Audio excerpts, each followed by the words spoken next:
That should be live, guys. Also, the tournament's going live. I was playing Lugia on ladder, and I almost forgot that the tournament started. So kind of scrambling around here, getting myself ready. But looks like ready just in time. So hopefully, all right. We're up against Lugia single strike this first round. So I'm kind of worried that we would face lots of Miraidons after it did so well this past weekend. But I guess the good thing is that the second place list didn't get publicly released yet, at least the last time last I looked. So maybe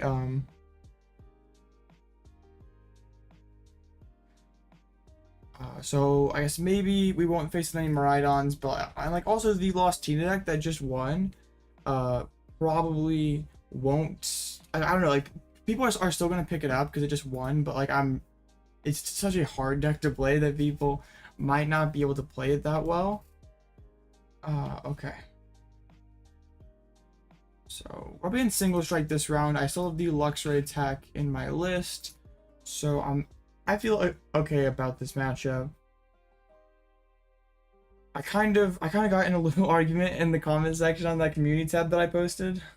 But yeah, I was like, sometimes I don't know if people are trolling or they're just ignorant, and sometimes it's hard to tell.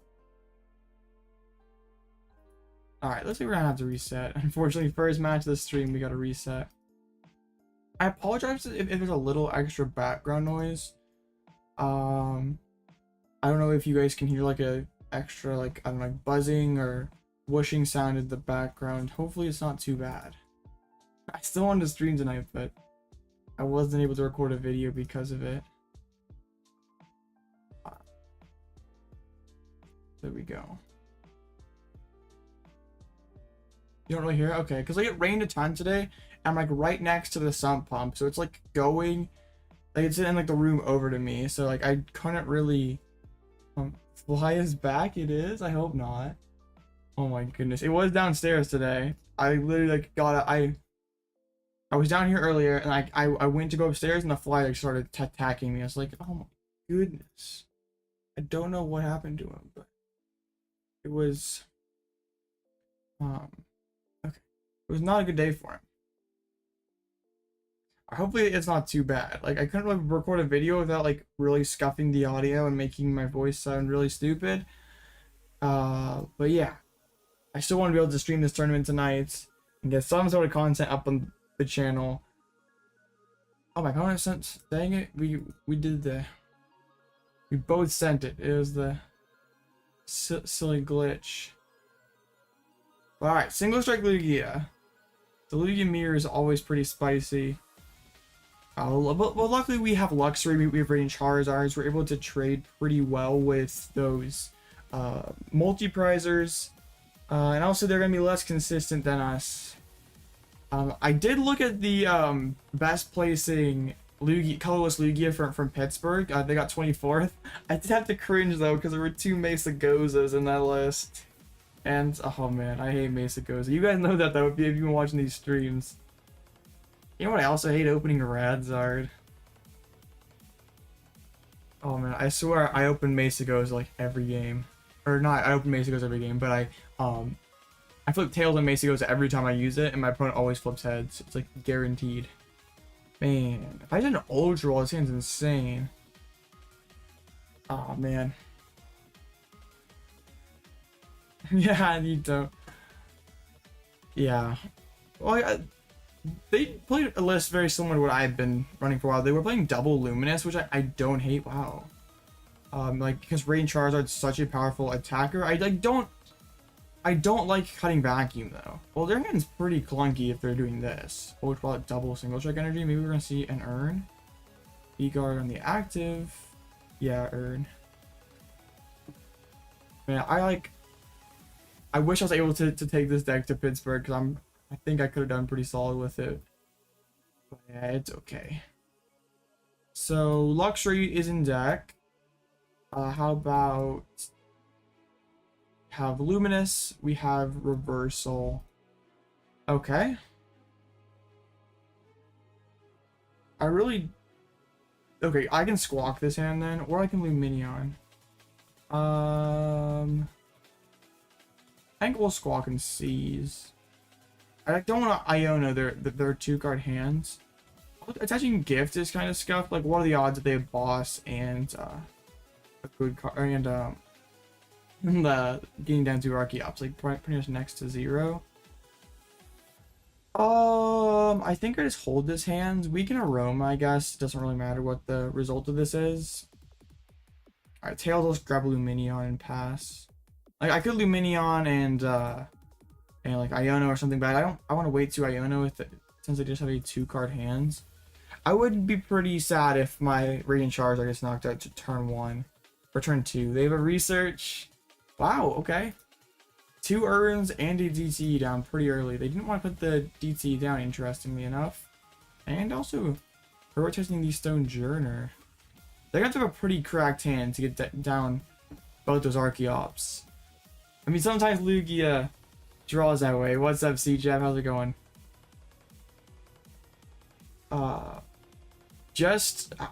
decided that tomorrow we'll stream late night and I'll do my 300 code giveaway. And Wednesday I should do deck wheel unless something comes up. Viewer battles with the deck wheel. Cause I don't think there's any worthwhile tournaments on Wednesday. So if you haven't already, make sure you get in the Discord and send over your wacky deck wheel deck. Or it doesn't have to be wacky, just some sort of fun. I mean, it doesn't necessarily be fun. I'd appreciate it if it was fun, but just like something for me to play at least. Okay. Let's do this. Oh my goodness, 10-game win streak? What was or what were you playing, CJAP? Was it with the Chestnut? Or have you finally gone off the Chestnut? I know you always have lots of different stuff going on. At least just crazy meme ideas, so. Do I put double V-Guard though? Like, that's not that good. I think I put a Jet. I want to hold the other V-Guard. Yeah. It was Chestnut, dang. Pretty insane to have that good of a win streak with, I guess, a quote-unquote bad deck, but I mean, it is ladder, so you kind of have to take it with a grain of salt, but it's farming Zards and Gardevoirs. Yeah, I guess Chestnut would be pretty good for that, huh? That sounds like it'd be a pretty favorable metagame for Chestnut. I'll just go ahead and race these 2 prizes here. Oh no, Snorlax stall. How's it going, boss? I'm doing fine. It rained all day today, so I wasn't really able to get a whole lot done, but it's alright. Well, I got stuff done. I made a video for the 2nd channel and got a short made, so.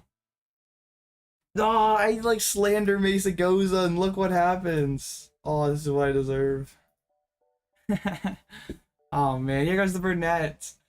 Oh man, punished for the Mesa Goza propaganda.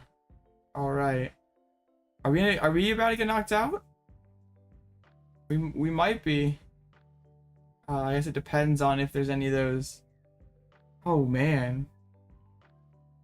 Well, that's pretty impressive, CJ. I mean, a 10-game win streak in and of itself, but with Chestnut,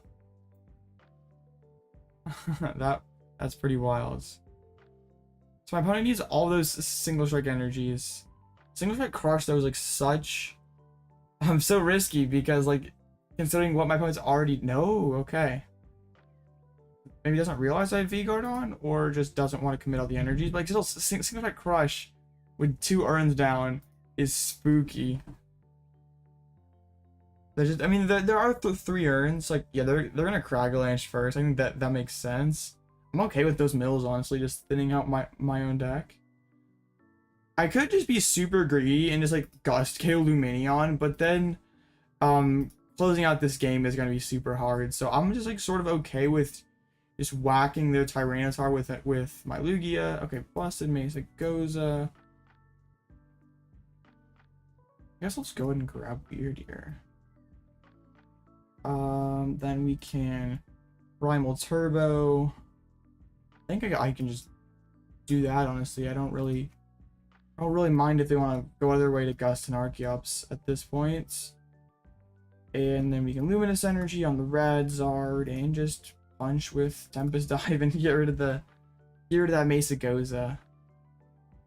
So now if they do want to take that knockout with Single Strike Crush, I can just KO with Speedwing, and then we have Radiant Charizard to close it out, or Luxray to close it out.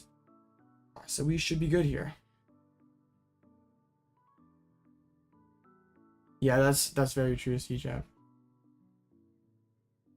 Alright.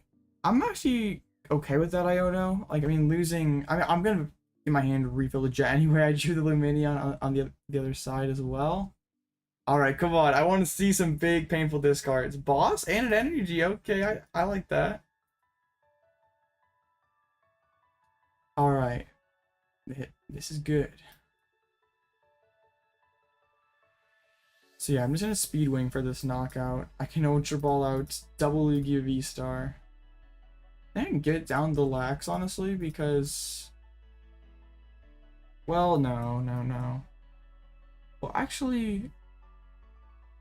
How bad is this?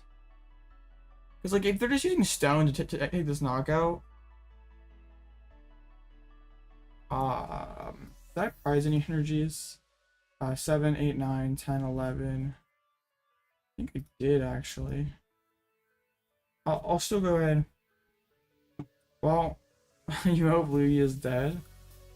Oh, well, that's mean, Fancy Duck. I'm gonna keep... Someone asked me about that earlier, but, like, I'm gonna keep playing Lugia until I stop winning. So... Yeah.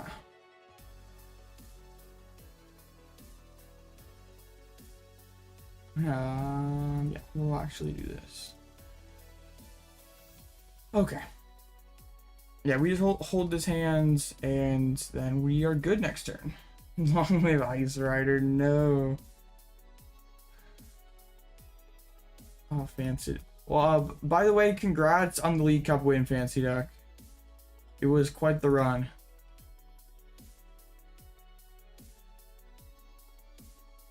I guess I'm like most afraid of stones plus Iono. Okay, they have the burn. Okay. Yeah, I'm pretty afraid of that. Because then my late game gets kind of very hard.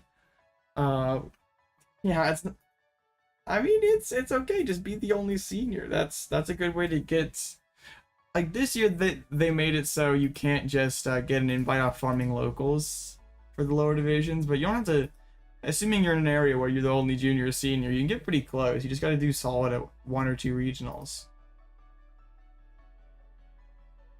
So congratulations. How much CP are you up to now, buddy?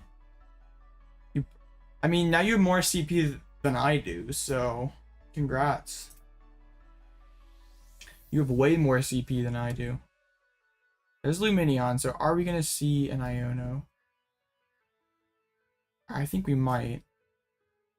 You're at 80. Dang, you are destroying me. Is that 2 league challenges and a league cup? Oh yeah, boss's orders. Well, if they just boss KO Rads out, I can close out with Snorlax. Congrats with your 80 CP, Fancy Duck. Nice. That's how we roll around here. All right, that's why we bench Snorlax. So we can just Lumineon for Serena, KO their Lumineon, and win. Are you going for a serious run at your invite, Fancy Duck? You just like kind of playing casually at locals, or is it just kind of like a wait and see?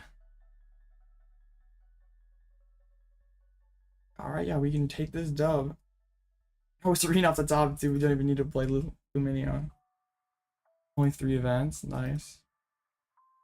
I've been to 1 event, Fancy Duck, so you definitely, and you have way more CP to me from the 3 events that you went to versus the one that I went to.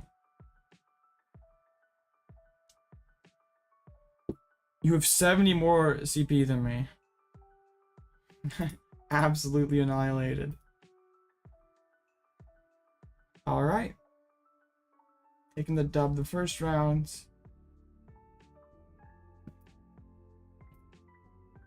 Okay. Here we go. Alright, now I can kind of get situated a little bit here. Oh yeah, as you guys can see, I got to yeah, that is the thing. It's definitely not the cheapest place ever to travel to, so I definitely understand that. Yeah. Honestly, I'm probably in a similar boat.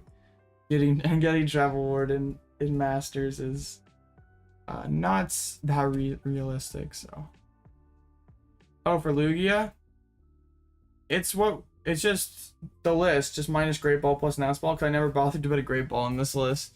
Great Ball might be better. Okay, let me post my stream in their Discord here so we can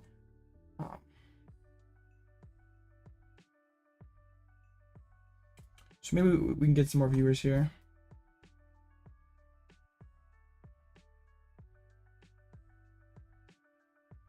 Yeah, I'm just playing the Lugia list, just minus. I never bothered to put Great Ball in here.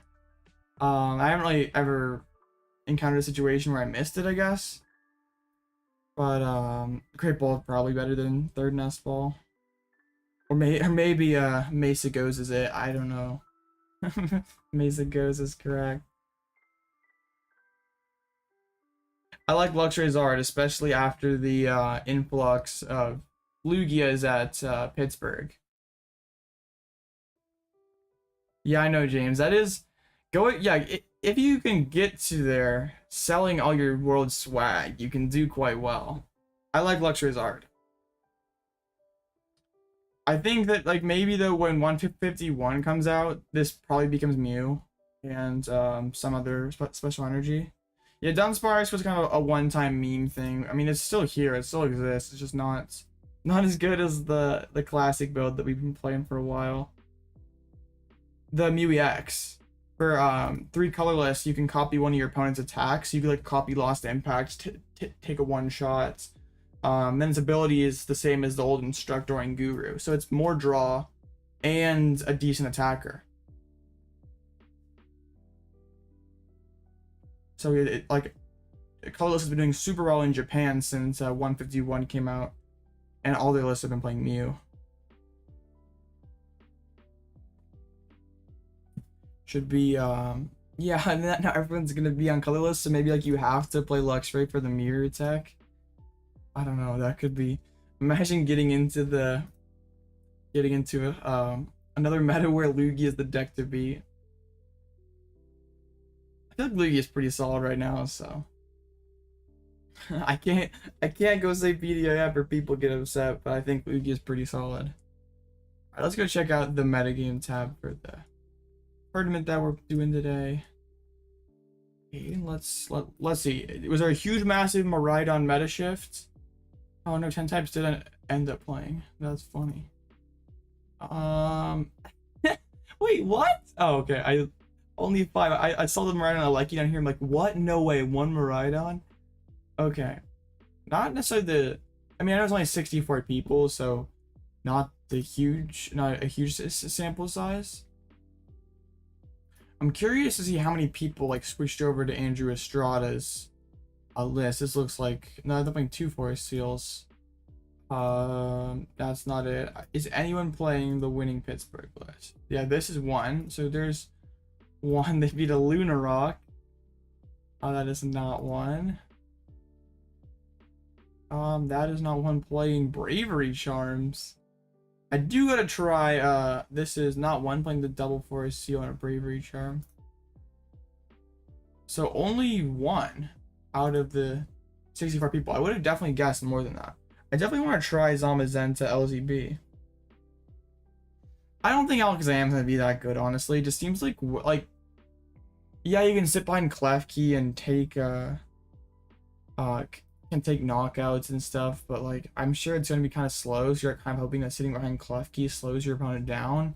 Your damage output's kind of low, so like as long as you don't as long as your opponent can set up through Klefki, like I think it's not gonna be that great of a deck. I don't think it's the end of Lugia now. I was like, assume there's gonna be like this huge Miraidon uptick after it did really well at Pit. But I guess since Jesse hadn't posted his list yet, then that's why it's still relatively low. But it will be interesting to see how specifically the colorless build fares after like everyone starts playing Miraidon, or if there's an uptick in Miraidon, how that does for colorless. Because I still feel like the matchup is definitely winnable with Radiant Charizard. Yeah, that is true.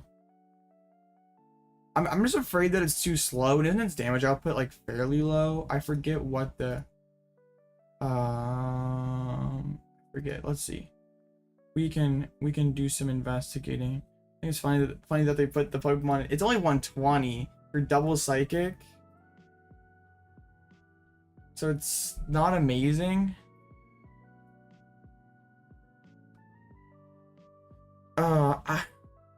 I mean that first attack is decent. Like it's gonna be doing some pretty quality damage. Yeah. Actually, I don't hate it. Being weak to dark isn't amazing. So I think you probably have to sit behind keys in the early game just so you can like sort of build up, and then you can like still snipe while you're. Yeah. Yeah, you can like, it's like basically like hit and run with like out the extra. It's just like hit and hide, I guess is how you put it. I don't think it's horrible. I doubt it's gonna be like super meta relevant, but like at least it should be something fun to try out. Yeah, like if your opponent can somehow set up through keys and not over bench, things will be difficult. But yeah, this is, I mean, yeah, it's a very cool concept, not one that they've ever done before. So like it's always nice to see them not just having the same old stuff, like doing big damage with no flavor text. Like at least it's something unique. Whoa, I saw like Aggron, so you know me, I got interested with the double Ursaluna. So like, is that there like just abuse Miraidon? I mean, 220 is not a bad number. Yeah, I think you should at least be playing 1 VMAX. Man, I'm getting all these hotel ads. I know what I've been looking for lately. Like this does slap. Like it's kind of like slacking, where like does it slap? Like isn't this slacking better, especially if you're already playing Tomb? If you're playing Tomb, I guess like it gives you the lake synergy, which is not bad. Oh, that is true. Stick path and play that would force them to like have like vacuum and stuff. That's not a bad idea. Yeah, I agree, Funny, and I also think that's just the more it's more consistent. It's definitely slightly harder to play, but being more consistent is also gonna raise your matchups by percentage points. Because like when Lugia doesn't get into the game, it has basically zero chance of winning those games. You love my Archeops deck? Wow. I love that deck too. I just like don't really play it anymore because I can't really beat Giratina or doesn't have a great Gardevoir or Chin PAL, but I'm glad you're liking it. It's one of my favorites for sure. I think Alakazam is cooler than Charizard though, James. I think that like at least, I mean, yeah, Charizard isn't just like big damage quick, like at least has like a semi cool effect, but Alakazam's just something that we really haven't seen anywhere before. I'm always intrigued to look at these straight Dragos, but they never do very well. Like if I could just choose to make one card that I like instantly viable, like make it set up more frequently, I'd probably pick Regidrago because this card is so cool with all the options that it has. It's just never consistent enough to utilize the tools. And I guess Arceus is the best way to play it, but like not being able to use turn 2 Dominating Echo or turn 2. Probably like something like a Max Elixir, or just like some sort of way to like some way easier than Leafeon to attack turn 2. Like, because like Gita and Leafeon are what it has right now. It's just not. They're both bad. Like, you want to be playing Path in this deck, so if you get Path early, you can't even use your engine. Like, I think that like with Altaria, Noivern, Duraludon, Giratina, Gudra, Battle Compressor would certainly help too. Yeah, getting the Pokemon in the discard pile. I don't think we want for the overall health of the game to get Battle Compressor back, but yeah, that would be definitely beneficial for. Yeah, I appreciate you, Pokemon Collector. Yeah, just like some sort of way to get powered up quicker. Energy acceleration, double dragon energy. Yeah, just like something to get going quicker, and then like some sort of consistency boost to dump Pokemon. What's up, Brian? How's it going? I want Regidrago to be good.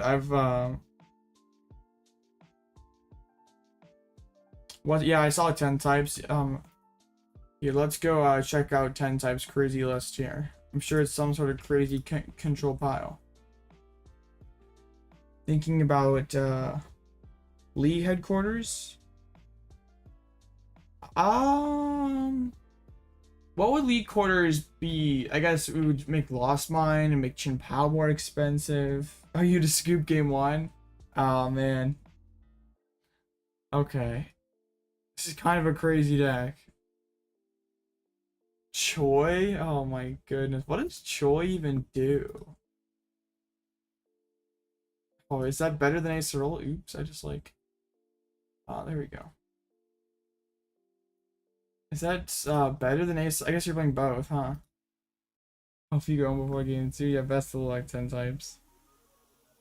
This is kind of wild. You're trying to do a lot here. No space for Buddy Catch? That's kind of bad when you got... Buddy Catch seems cracked in this deck where you have like so many one-of supporters.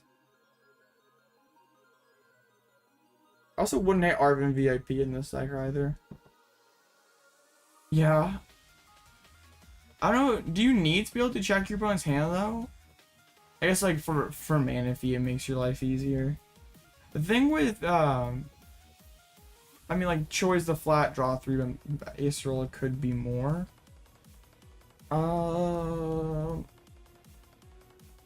Yeah, I don't know. I also like don't just hate playing more energies and Radiant Greninja just like set up more. Like I gotta wonder if this is like too much stuff. Like Lugia lives forever. I hope so. I don't know. Like, do you need these 2 Yveltals? I guess you probably do for me with Lost City. Control is just such an interesting deck. Like, I wish it could be better too, but like just being able to scram 60 cards into a deck that not only can beat everything in such a wide meta game, but also be consistent is very challenging. So there'll be 3 matches left.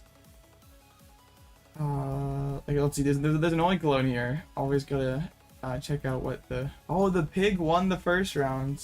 Big pig getting to win the first round. Let's see what this is.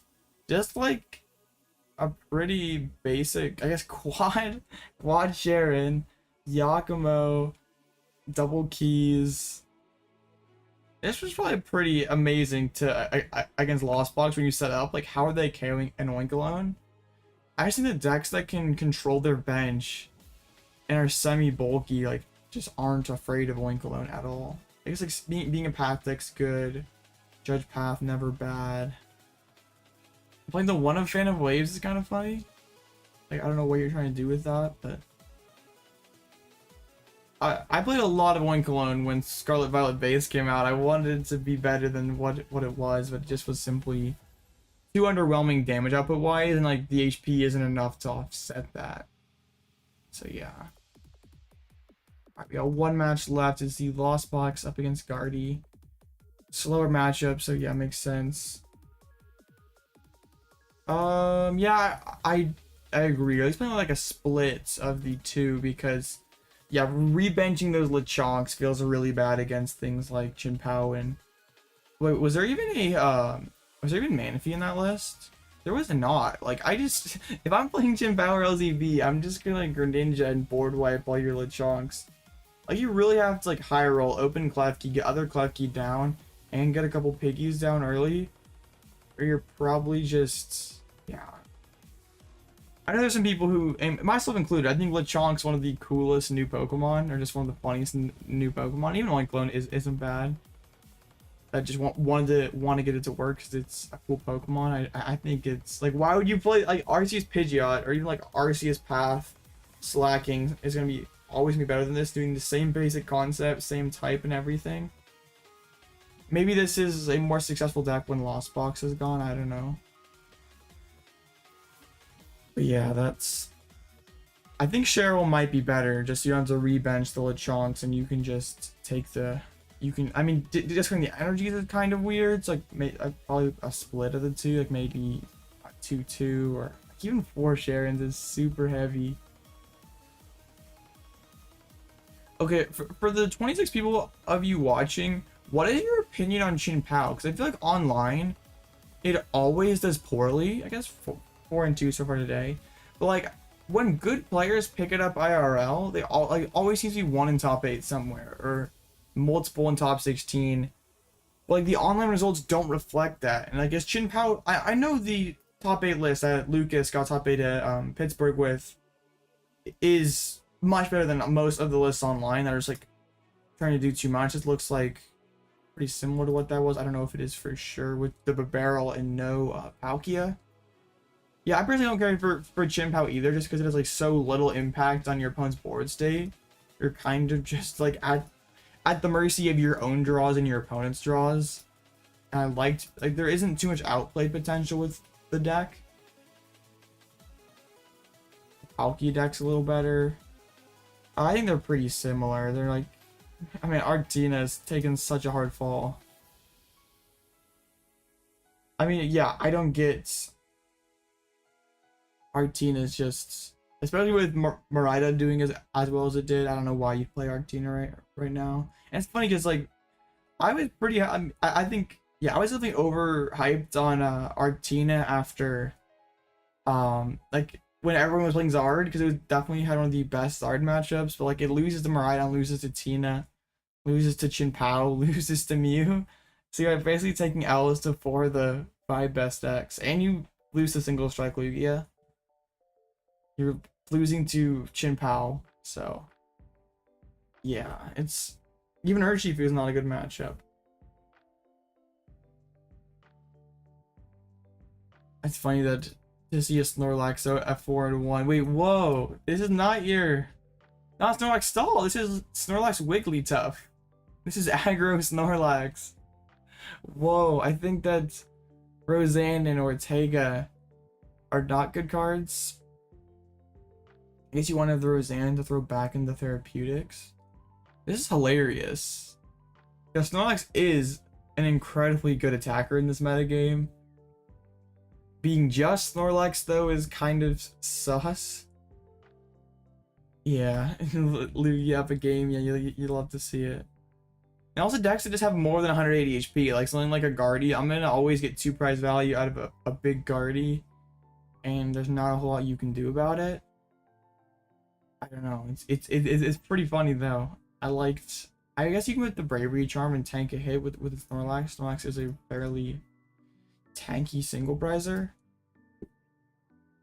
That's pretty spicy though. Actually, it would be kind of a weird matchup for us.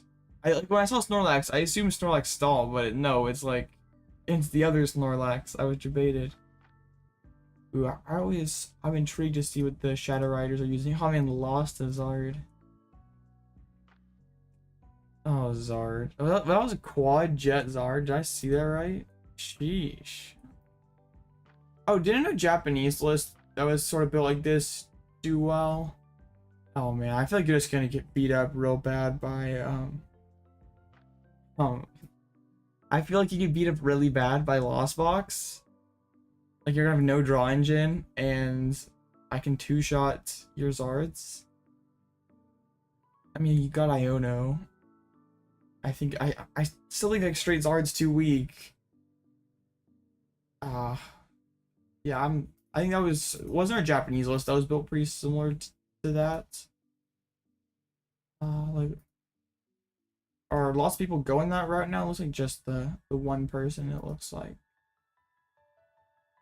because that's a barrel without arc. That's a barrel without arc.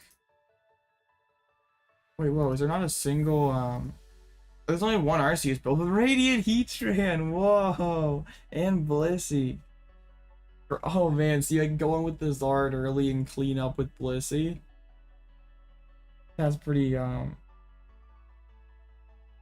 which one?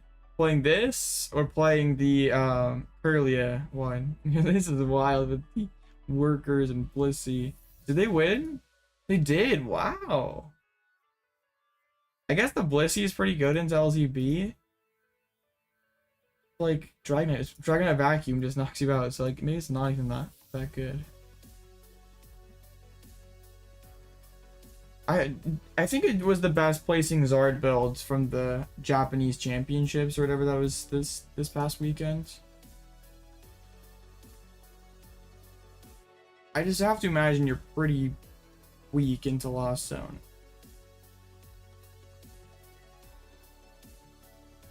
But like, how many path bounces were in that deck? Let's see. Just a 2 art, 1 vac, so it's not like terribly light on the stadium balances, but like doesn't have a ton either. Like you're getting to see lots of your deck with Kirlia, so maybe it's not that bad.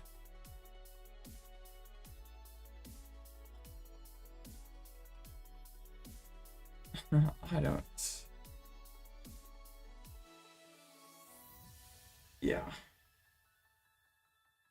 1 second of it, 10 chip damage on your chest. Not oops. Oh, with the Charmander, that's pretty funny, CJ. Well played. That's on the Lost Star deck. I don't think it's that good, honestly. Like I think it's okay. It's like probably similar to straight Zard, but like neither deck is I don't think either deck is terribly strong, but I guess I would probably favor the straight Charizard deck or even Arc Zard. I don't think the Lost build is awful. It's like never a deck I would personally take to a tournament. And that's hilarious, CJ. That is pro plays. That'd make a funny YouTube short if you got that on got that recorded.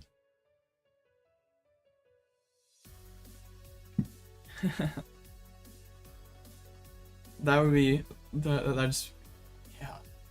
It must just be a judge call or something, I guess. This is the I guess they're not playing like this was Andrew playing Town Store? I can only swing a 3 stadium split. I don't think he's playing Town Store though. Was he using Artisan, Pokestop? Oh, I guess maybe there was maybe Town Store was the 3rd stadium. You'll remember. I'm gonna look over here then. No, it was Beach Court. So yeah.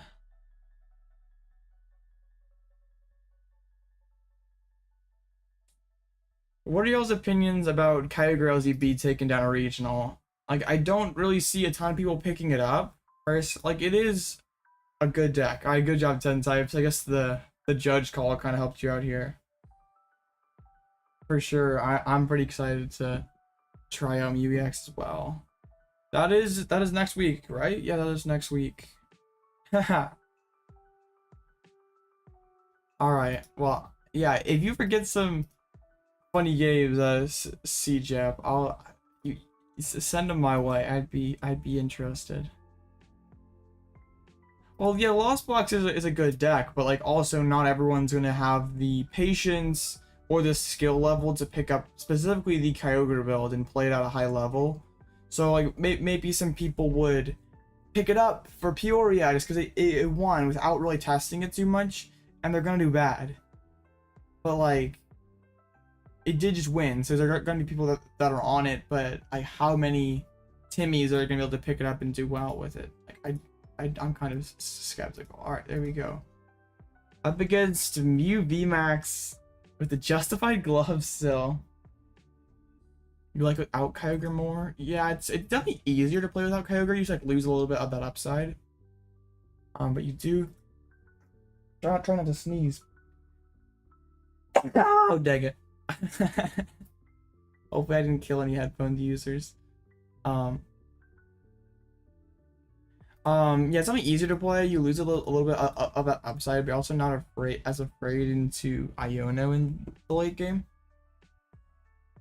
I won 3 cups in a row with the Kyogre belt.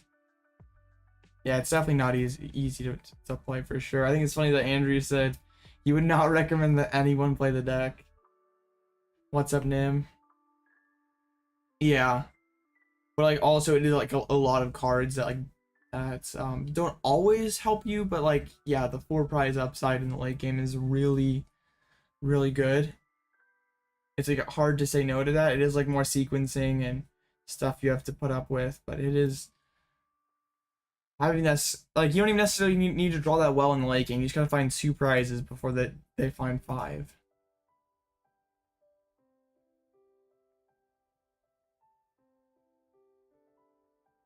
Let's reinforce your choices. Yeah, those are. I mean, Guardy didn't have a terribly great performance. Now it might have been due to all the singles. Like, I guess since Guardy's not playing Temple anymore, the matchup really isn't that good into single strike. Because like before, single strike just like sort of lost to Iono Temple, but no one really does that anymore. Like I haven't seen a Guardy list with Temple in a minute.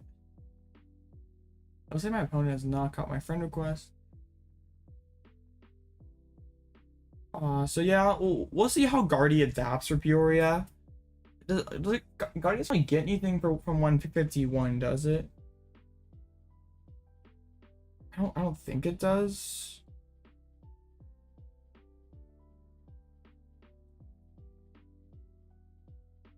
Alright, there was one card I wanted to look up because I saw lots of Japanese Mews playing this card, but like I don't know what it does. Oh, I like saw people playing like Snatch Arm in Mew, and I was like, oh, what does that do? That's kind of interesting. I don't know how good it is though. Only lost 1 game where you opened all energies. Well, I'm glad it worked out well for you. So did you get some CP out of that? Oh yeah. I agree with that, James, for sure. Yeah. Kyogre Lost Zone is definitely one of, if not the hardest decks in format to pilot efficiently through several rounds over and over again. I mean, pretty much every Lost Zone build is difficult to an extent, but Kyogre specifically is really challenging. Okay, my opponent's still not here yet. Well, I'm glad you had fun with it. There we go.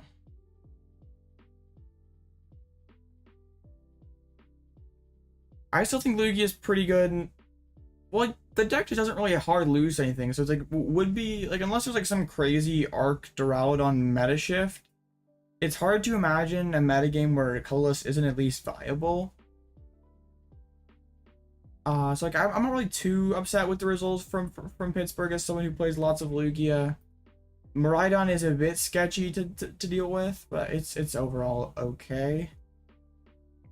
What are we up against this round? We're against Mew. So going second is scary.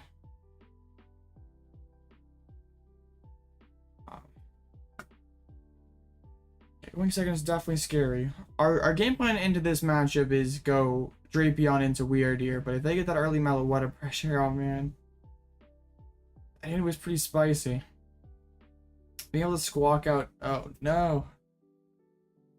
I don't want to open Deer, but also opening Pump is really bad too.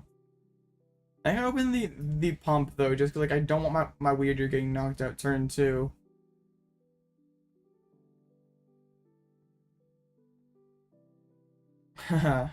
Yeah. Lost Fox is, yeah, it plays so differently than every other archetype, but it has like so much draw, it has so many options. It's definitely a fun deck to play, at least in my opinion. I enjoy playing Lost Fox quite a bit. Ice Cube is probably their worst starter. They really do not want to put Ice Cube and play in this matchup. Man, I mean, all the ball search cards, 4 dudes down already without seeing any more cards. Man, busted deck. I'm like pretty much at the mercy of this Aroma. If it wants to give me a Tails and let me squawk, I'm cool with that, but also could be in for a short round if it doesn't want to do its job. Yeah, they're doing quite well for themselves, but actually have sort of a clunked hand, so maybe we're fine. Off deck didn't help us, so come on Aroma, do not fail us. Oh no! No! Well, now what do we do? Yeah, this is probably the game already then. Okay, we'll do this. We'll do this. And then we'll do this. And we'll hope for the best, guys. Dang it. Aroma never works. What a bad card. Yeah. Maybe they like whip a switch card for a couple turns. I mean, their hand's not clung to that bad. And, like, we just get passed. We're pretty screwed. Okay, they're getting all the Genesects down. You can see lots of cards this turn. Oh, I played Great Ball at League on Saturday, and it's fine. I think that you could definitely cut the third Nest Ball for a Great Ball. I don't hate that cut at all. But even if you wanted to try to fit 2 Great Balls, like take out the Luxray and just fit more consistency, I think that's okay too.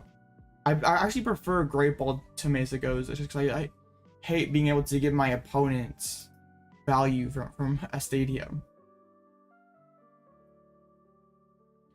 Oh yeah, that Guardy Kyogre Palkia deck is really fun. It's not all that great, but it is super fun. Oh man, Wyrdeer is getting knocked out. Oh man. Like, all they need is another rope. Do they play 2 ropes? Actually, only 1 escape rope. Heads, though. Busted deck. I mean, ditching Palpat is kind of a big deal. Hey, like, maybe they'll have double cart and... oh, man. I was gonna say double cart and all their DTs prized. But not yet. So, probably gonna be grabbing that boss's orders and KOing that Wyrdeer down there, and if we don't find something this turn, this game is about to be over. So hopefully we can top deck something. Hey, can you accidentally pick Block Slider? That would be amazing. Or not. So, come on deck, give me something. Or are we just gonna get Lugia? Well, that's that, guys. What what a fun interactive game. Yeah, I do think Great Ball is a fine card. I don't think there's really too much, like, it's still RNG like Aroma or Mesagoza. Yeah, if people don't know what the Kyogre deck is trying to do, it is hilarious. If they just think it's like a Palkia deck that plays Carlia and they're not benching Manaphy, it's pretty good. But now 1-1, so depressing to work out like that, but like, it is what it is. All right, well that was pretty bad. I'm not gonna lie, that was pretty awful. Oh man.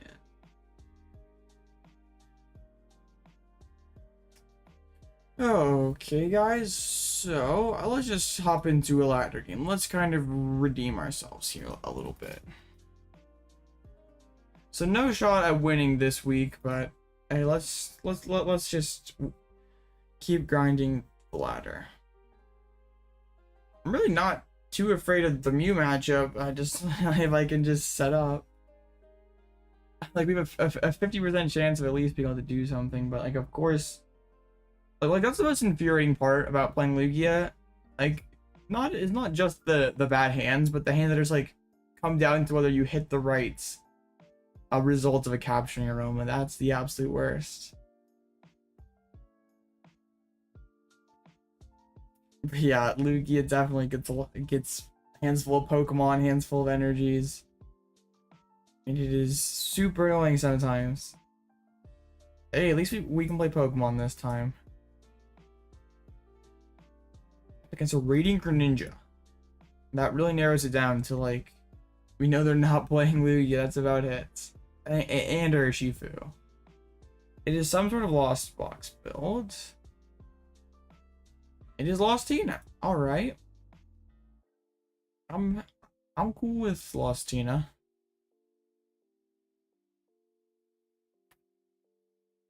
But like if Lugia was more consistent, if it could achieve its ideal board state turn 2 every single time, it would easily be the best second format.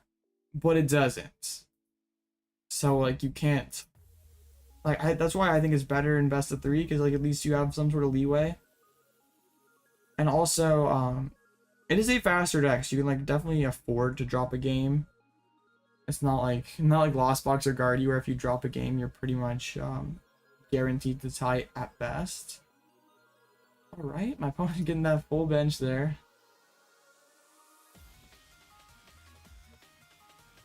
What do you guys think? Did Tina have a, going into Pittsburgh with the BDAF status, did Tina underachieve?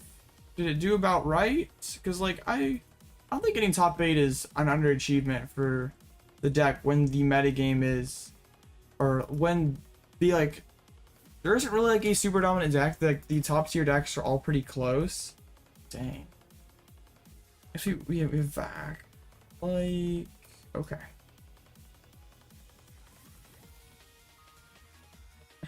Bad Lost Box variant. I wouldn't call Tina bad. It's just inconsistent. Okay, we got the other Lux, we got Burnet. I think it's the worst Lost Box variant. I think Sable's art is worse. Sable's art is worse easily. I should have held that stadium, honestly. Because now they have access to Concealed, they can, I guess I do lose a, oh, I guess lose a Tina.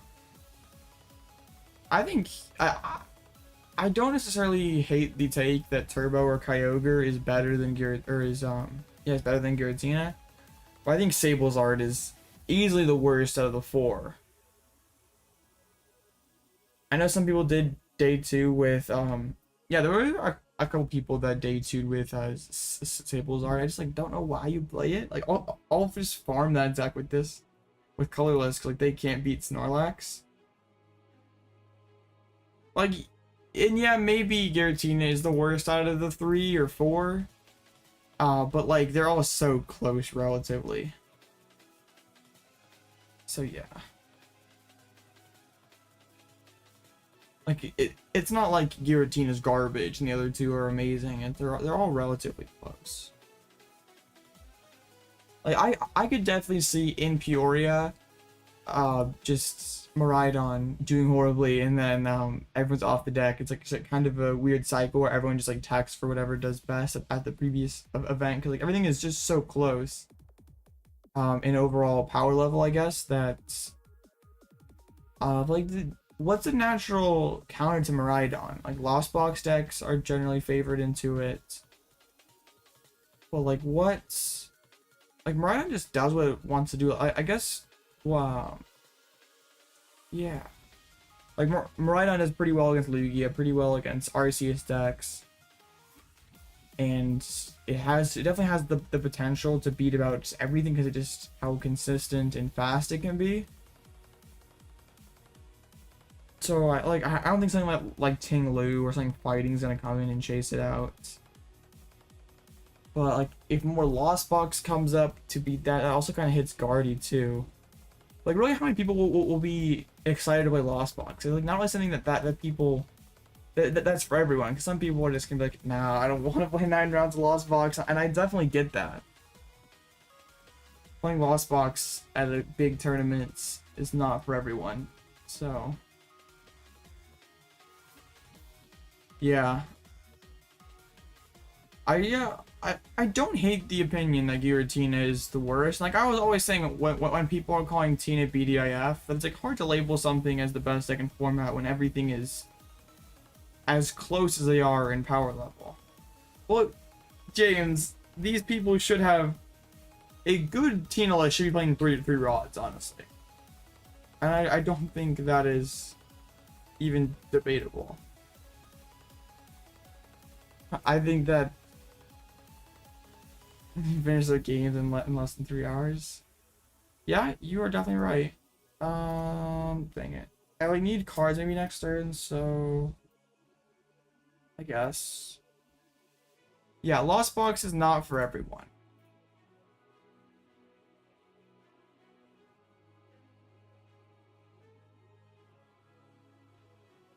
But like, I think one reason why Tina could have. Oh, for some reason I thought I had 2 down. Not paying attention, guys. Tina could have underperformed. Is like there's still a lot of bad lists out there. Like Tina, I don't think Path, Waters, all that stuff is maybe necessarily the best way to go about it. But it's like such the accepted norm that it's like very few people question it, and it's like, is this really the best way to play it, guys? Like, I really enjoy having Ultra Balls in the deck. I enjoy having Lumineon. I just like really. I think in open list, Water is a lot better, but in closed list, your opponent's always going to assume you have access to Radiant Greninja, so they're always going to bench Manaphy. So like, you don't even need to play Water energies in closed list. Like, I'd rather just play Jets, more of the good energies. I think if you're not playing 3 rods, you're trolling, and if you're not playing 4 Jets, you're trolling. But those, like, Jet energy is so insane in Tina. And without the 3 rods, you lost on 1 early, and like it feels impossible to close out some more grindy matchup with just 1 super rod.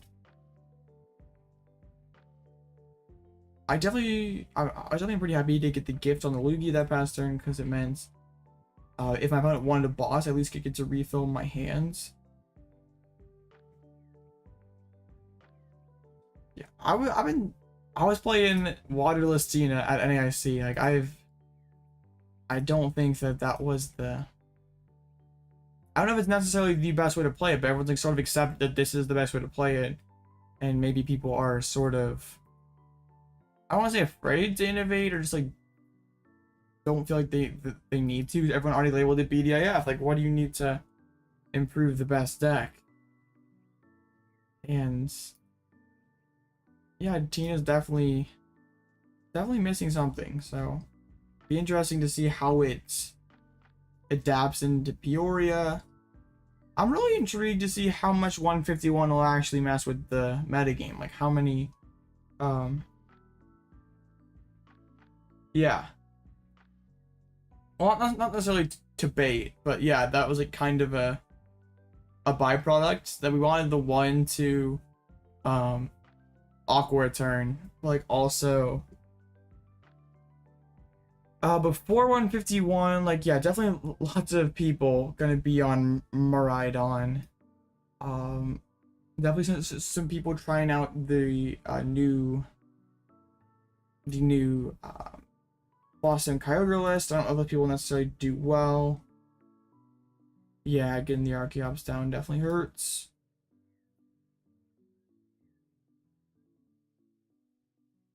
I don't really know how the meta shifts though to like adapt to Miraidon. Like, is it more Lost Box? Like, I don't think we see any like fighting deck come into the metagame. Like, is it like guard? Yeah, I'm like trying to think of like what's necessarily hard counter from Miraidon. I guess like Urshifu. Well, maybe Mew's the answer then. Like Mew, if it gets to do what it wants to do, like is pretty good against Rhydon. It's not bad into Lost Tina. It's I guess it's like not great in a single strike Lugia, which definitely showed up in a big way. So yeah, I guess there's that. Maybe Mew goes up some, but I still think like I haven't really played the single strike build enough to know how great it is into how great it is into Miraidon. Like, yeah, you got the stones, but is it actually that good? Like, they still can take those early two prizes. I still feel like if you're playing the Stone Journer, you are probably fine. Man, I've had down Rod, Gates, Grass, Psychic. Dang, this is a double Rod list. Yeah, I don't really know how the metagame is gonna look like going into, like, if you any cut. Like, yeah, I need to figure that out though, because I got like cups these next couple weekends, and yeah, so I'm gonna definitely have to. Oh, I mean, I'm gonna stay transparent. Like, if I'm thinking about playing Lugia, I'll be playing Lugia on stream here. I'm not gonna lie to you guys or hide anything, try to manipulate anything. I'm definitely kind of, I don't know if like confused is the right word, but like this meta shift is like, there'll definitely be people who pick up Miraidon because they're Miraidon did show up in a big way. It's just like, what's the response to that? And also, like, if you're going to a best of one cup, playing Lost Vox in best of one is kind of scuffed. Where playing something like Mew and Miraidon, you're not gonna tie with those decks. Jirachi will be boss. Like the new one in the new one that's gonna be, yeah, the new one that kills Lost Box. Yeah, I'm still kind of skeptical on that Jirachi. Well, I think Lost Box, you can just throw Avery in their deck, and that's already like it will force Lost Box to play bad cards or cards that don't help its setup, adding it to sort of an inconsistent deck. But like Avery is like a nice one card tech that will definitely matter. And then like, will it go all out like with the cross switches and colognes? I'm not sure if it'll go that far. That's a lot of cards. I can think it's like straight up like Turbo Lost Box, just not playing Sableye anymore. Like one Sableye, two Luminous. But yeah. So let's see. Like if my opponent does not swing with his Tina, I just like boss and knock it out with the Therapeutic. Get 5 energy stacked on a Snorlax. Well, 4 I guess if you don't count double turbo with 2. It'll be very interesting to see how Lost Box adapts. I'm just like, I don't think that Jirachi is gonna just kill LZB. But also, I don't think, like, just like playing bad cards that don't help you set up to a deck that already kind of has issues with that, it's not gonna be beneficial. Like, it's not gonna, I don't think cross switch cologne is how things will end up playing out. But we'll see. I'm pretty not happy with the new de-evolution CM thing. Like, who asked for that? Oh yeah, like it might, like, also what decks play Jirachi? Like, what, it has to be a deck that has the bench space that it's okay losing. And how many decks are like, okay, I'm fine playing with 3 bench spaces basically. I don't know who asked for that de-evolution TM. Well, Iron Hands. I'm just like not really super thrilled with the Paradox stuff. Ancient Future. Like, there are a few solid cards, but just like for the most part, it's just like a lot of cards that are broken in 1 or 2 specific archetypes, and it's not very good for the overall health of the game. It's pretty frustrating. Like, Iron Hands is gonna crack. Like, Marion's already gonna get better when he gains Zapdos, and yeah, then it gets Iron Hands too. Like, Marion's biggest struggle is single prize decks, and it gets like the perfect card to deal with single prizers. So I could, if you're looking for a Pokemon TC deck to like buy right now, and that you're gonna play for a long time, I would definitely say Miraidon. Like, aside from rotation, it just leaves as flaffy. Like, it's still gonna be able to exist. Just, I mean, like, getting turn 1 Iron Hands is a bit of a stretch, but like getting turn 2 prizes on a single prizer is so good. I just like don't know why Pokemon makes these design choices, honestly. I don't know, like if I were in charge of card design, if Pokemon said, "Hey Blitzel, you design the next set," it'd probably be pretty power crept down. I don't think so, Jose. Like, how does the deck deal with, like, if I'm playing Turbo Lost Box and I'm throwing Cram or Sableye every turn, I don't care if you're one-shotting those and putting yourself with relatively low health. But yeah, if I'm playing something like Arc and I'm getting one-shot every turn by something that's powered up relatively easily, yeah, that's gonna be an issue. Yeah, I can kind of get with that, Joss, like, especially like single prizers. Like, this already is a metagame where pretty much every deck has access to a solid single prizer. That Roaring Moon's gonna have a, I don't think Roaring Moon's gonna be all that great, personally. I know there are some people who are really, what is the second attack? Because like I remember the big one-hit attack. I was like, I don't generally look at new cards that early, so am I missing something? I could very well be missing something. Like, can then the Roaring, I guess like if the Lost Box player has to go Dragonite, then the Roaring Moon player just bops it with the ability. Okay, that's not bad.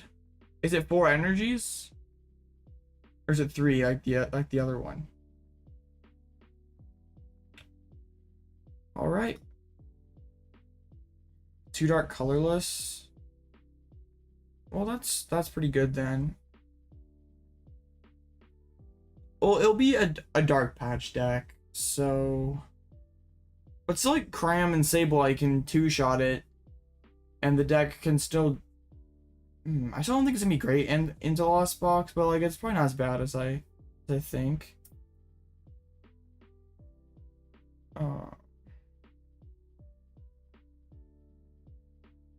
Yeah. Oh, I was like kind of uncertain how you won 10 types. Congrats. I was uncertain with people if more people would be playing Miraidon, and that would have some sort of crazy impact on the metagame. What would you, if I quit Lugia? I don't know. That's a good question. Whatever the next best anti-meta deck is. Good job, 10 types. I don't hate it, Jose, honestly. What's the HP on it? Like, can it get oh man, that would be funny. It would be very funny. No, I would not play. Okay, 230 isn't bad. I don't hate it. I think it could be pretty good. It's gonna have issues with, yeah, it's not gonna be able. I don't know. It's too early to tell. But yeah, Lost Box is still gonna be a problem. No, man.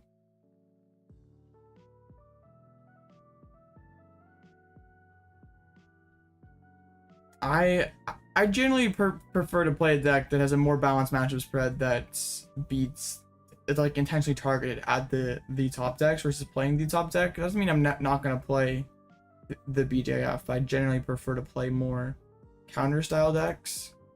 All right, there we go. Against Reggie Lucky Miraidon. Ace Rider? No. The difference between anti-meta and bad. All right.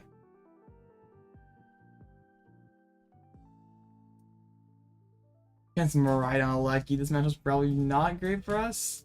So let's see how Lugia does up against the old Miraidon.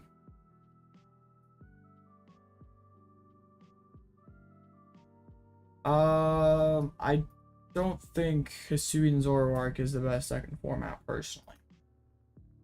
How can you be the best second format if you just took an auto loss? If you take an auto loss to the deck that just won regionals? Like, I'm no genius, but just a thought. Mew will be gone forever? Well, Mew's about to rotate anyway. It's awesome. If I wanted to play a fast deck that could take knockouts on turn 2, I would just play Miraidon or Mew. And not just be folding into Lost Box. I know, not quite as crazy as playing something like Zoroark. You got this game literally 2 days ago? Well, cool. Until the next one arrives, yeah, pretty much. Well, I don't think Zoroark's gonna win Worlds, personally.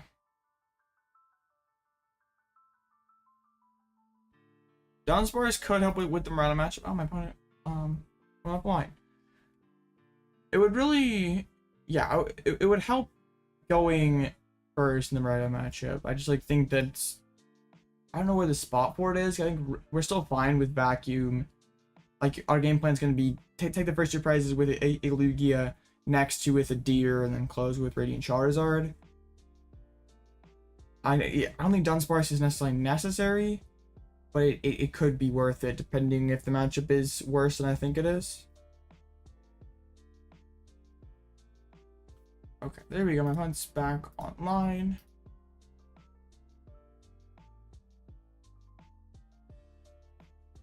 I don't have Echoing Horn in this deck, Bubba Gamer.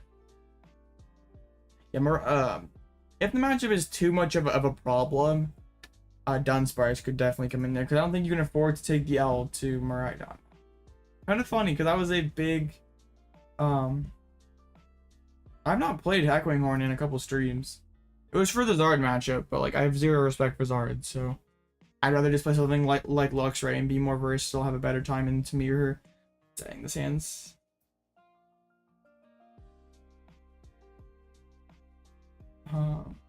How could I assume what?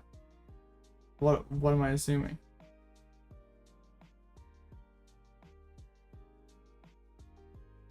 Oh man, right on. Oh, lucky. Yo, thank you, Ian with Ian. I appreciate you. Shout out to Ian with Ian. Oh my goodness. They're playing the 2 of keys and they opened it. What? Bro, that's not fair.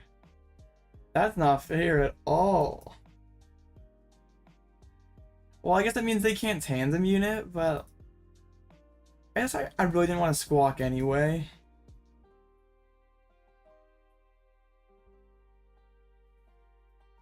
Oh, shout out to Ian with Ian. You guys are awesome. Check out Ian with Ian. Haha, you guys are awesome.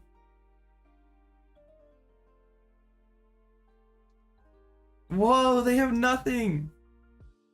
Oh, we can't quite win. Thank you so much, Ian. You are awesome. We're playing in a Pokemon TCG tournament tonight with Lugia V-STAR. As you can see on screen, we are currently 1-1. Man, you had a fairly sizable stream there, Ian. I appreciate it.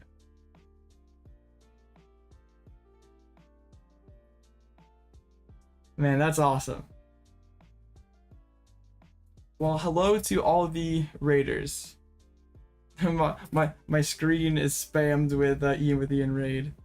The chat on the screen has gone crazy. Well, we got a short game here. My opponent set up. So I guess we don't even know how the Miraidon matchup is because my opponent just didn't set up at all. So here we go. My goodness, chat's gone crazy. I don't know if I can keep up with this. All right, 2-1. Let's get it. Oh my goodness, chat's blown up. All right, well let's keep it running. Let's play some ladder. Ian, do you like a Sugan Zoroark? No, we don't like a Sugan Zoroark.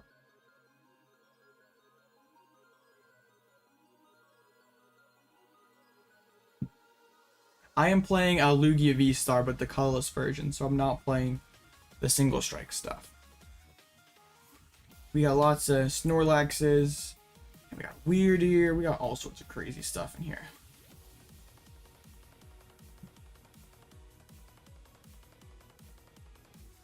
Okay. That's crazy. Chat's the messages that were in chat like a minute ago are just like gone now. What do my silly words mean? What are you talking about? What are you talking about?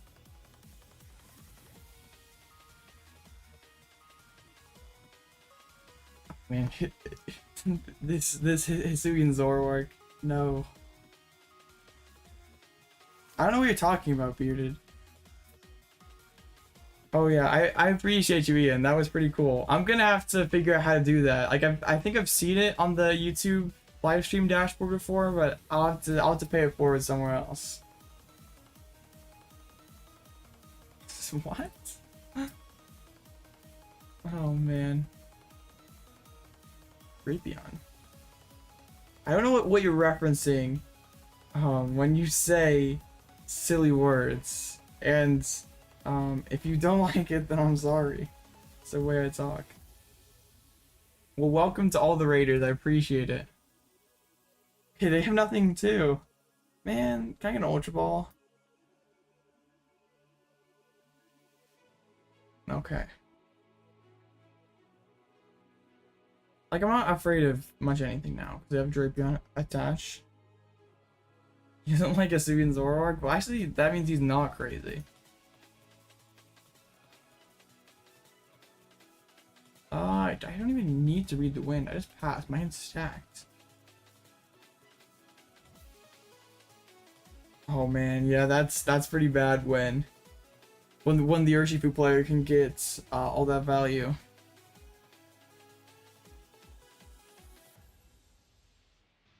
Oh my goodness. I guess we're up against the mirror match, just my opponent really is not setting up at all. They do have a research.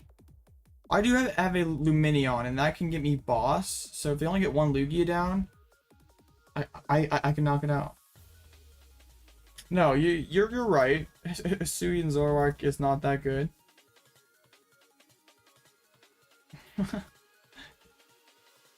Hisuian Zoroark is not that good. Calm down.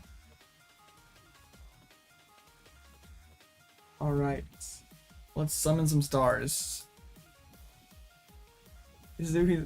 Man, you're getting way too defensive over Hisuian Zoroark. What is bad about Hisuian Zoroark? Well, there are decks that do the same thing better, like Mew and Miraidon are fast decks. Yeah, and Hisuian Zoroark just does not trade as well into single prizes as with other deck. Yes, single strike Lugia is definitely a good deck. So there's not really much reason to play Zoroark when there's decks that are very similar, that are more consistent, and just do its job better, basically. I guess we can take a jet out of there.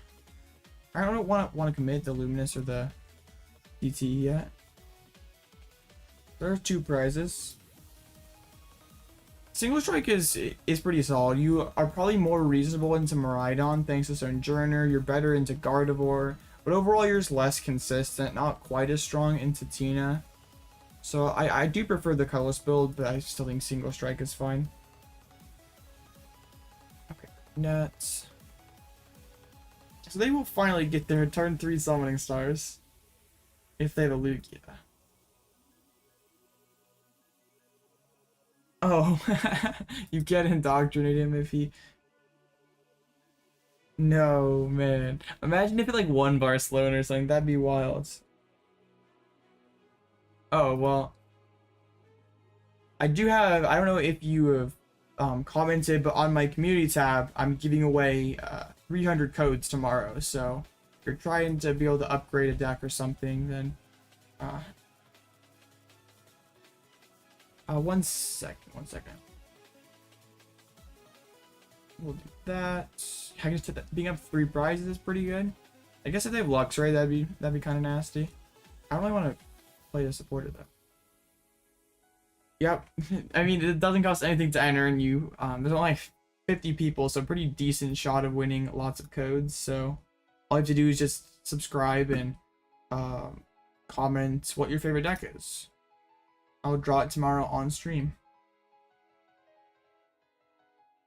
I do not think you should be playing the Urshifu in single strike right now, because really the card was only played because of Duraludon, and you don't really see Duraludon anymore, so it's just cards that are not super useful anymore, that don't get a ton of value, that you can replace with things that are more likely to get some use. Like, yeah, it's okay in like Arceus decks, but like really not, like, it just doesn't have a whole lot of upside. I'd just like rather have, yeah, like if you really want to beat Charizard, then just play the Cobalion. I don't think you should play Cobalion, but yeah. So to any of you people in chat, make sure you check out the giveaway on the community tab if you want a chance to win win 300 code cards. And also join the Discord too. It's linked in the description. Okay, let's do this. What's kind of weird is like, how do I finish this one? Let's just grab that.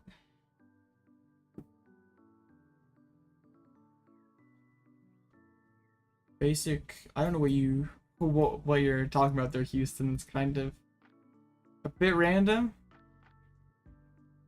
Are you just like talking about Rapid Strike Box, or are you just like, I don't know what you're necessarily trying to say? I'm just gonna set up for that Wyrdeer play. Alright. I don't really want to drop the Wyrdeer, so I'll just do this. And at least if we get Iono, we have the gift to refill our hands.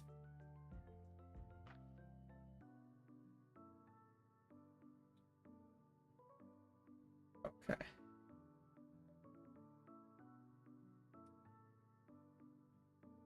Oh, okay. I was confused. This seemed pretty random. I was like, okay.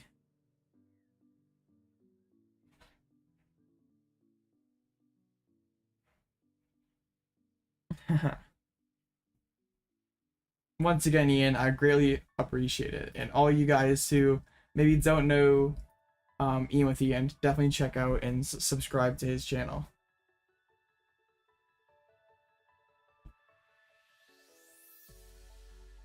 My hair color is orange. I do like blue though. Okay. Orange and yellow are probably like my 2 favorite colors, but I do like blue.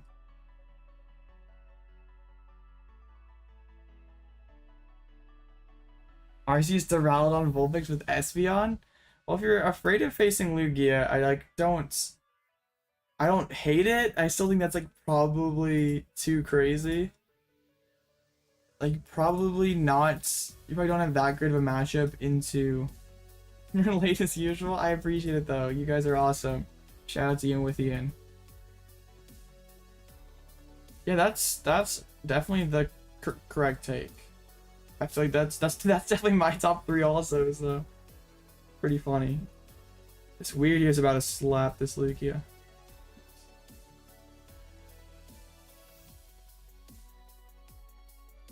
Yeah, I wouldn't play a Arceus PAL like that, because like, you're probably not that good into Gardevoir or Miraidon or Giratina. Don't play Suin Zoroark. Like, if it's something that I guess it sort of depends on what your goal is. If you're going to have a fun maybe catch a few Lugia players off guard, then sure. But like if your goal is to try to win, it's not something I would recommend. Just like a Hisuian Zoroark, I would never recommend playing. And there's still lots of matches until the next round. We got done super quick. Let's keep running it back on the ladder.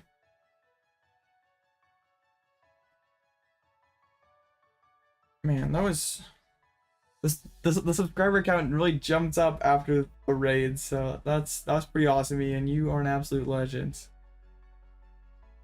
I'd never been rated like by someone on YouTube. I didn't even really know how it worked. Like I know how you do it on Twitch when I briefly streamed on Twitch, but yeah, Mew is definitely a pretty solid deck. Mew is pretty good. Especially in best of one, you're going to... Oh, man. Yeah, I agree all in. I mean, both are inconsistent. I'm like Noivern and Burnet. Okay, Ryan. If that's what you're trying to do, then I respect the Ralladon, then. One Burnet. You have Mew in your deck. Yeah, not the right Mew, but we'll let it slide this time. Alright, funny hands here. Quad Burnet is definitely the play. Zid's out here speaking the truth. Arceus. I wonder if the new Jirachi is going to be enough to make United Wings viable. The deck's just still too inconsistent. I still think it's probably too inconsistent, but like, I don't know. You hit good typing. Oh man, that sounds hilarious. I mean, item lock plus trapping is always a funny combination. 59. You should definitely have 59 Burnets in your deck. Just you always have one in your opening hand. Burnet's always a good card. Okay. Watch my opponent have like the Hawlucha, the Realakazam, and Choice Belt and knock me out. Well, I guess if your goal is just to make your opponent's life miserable, Ryan, I'd recommend Snorlax Stall. Burnet's a good one. Pikachu V Union's hilarious. Yeah, Arctura's not a bad pick. I'm not gonna tell Bubba Gamer to... Yeah, this is definitely... I mean, hey, yeah, if he doesn't want to do his homework and watch my stream, then I'm not gonna stop him. You can't make someone do his homework. I mean, like it's probably not good for his grade, but I'll take it. I can't make someone do their homework. I don't have that power. The classic Arc Lilligant Flying Pikachu deck. Yeah, that is really fun. Like you're pretty scooping to Arceus or Gardevoir, but just getting that item lock on such a huge Pokemon is so hilarious. All A's don't need homework. Man. You guys have problems.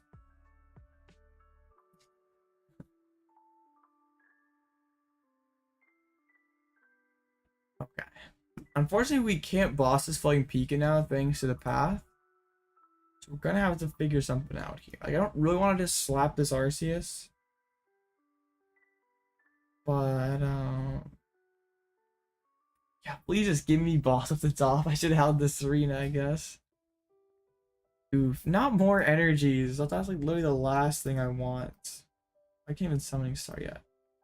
And just discarding reversals, like, because now I can't have the Flying Pika. Man.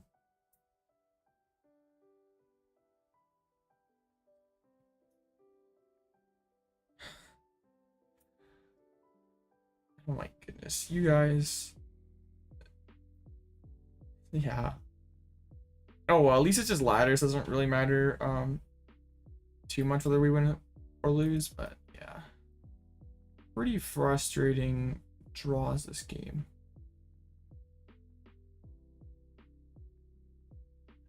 Okay, we can do that. I probably should grab Lumineon instead of Radzard or whatever I grabbed. When will I stream next? I'll stream tomorrow night at 6 p.m. Central Time. I don't even really know what to do. We can't even get enough energies. Well, can we? 40, 80, 140. No, we can't quite get it. I stream almost every day. Aside from Saturday, I try to stream every other day that I can. Might as well do that. Yeah. I don't usually. Saturday is really the only day I always take off. I try to stream that every other day when possible. I don't know, guys. I think I'm just this is over. I don't think I can win this one. I'm hoping to get to a couple regionals and NAIC this year. Not a super extensive travel schedule, but hoping to get to a couple. It would be pretty cool now that I have a larger following on this. Have I played Lorcana yet? No, I've never played Lorcana. Pokemon TCG is really the only TCG that I've ever played. I know a lot of people in my area are getting into Lorcana. It's just like, I don't know, I have my hands full with Pokemon, and I am playing in the tournament. It's just in between rounds, I just am playing ladder, so we're not just sitting. There's some sort of content going on. I've not played Lorcana. I've heard that it's really expensive. It would be cool to eventually branch out to some other TCGs, but like right now I hardly have enough time to do everything I want to do with Pokemon, so I'm cool where I'm at.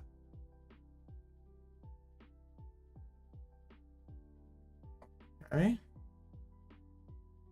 Mimikyu.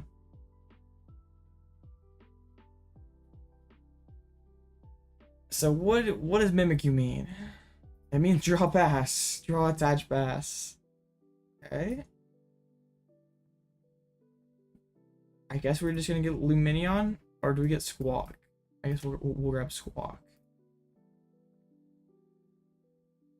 We're playing Glapki.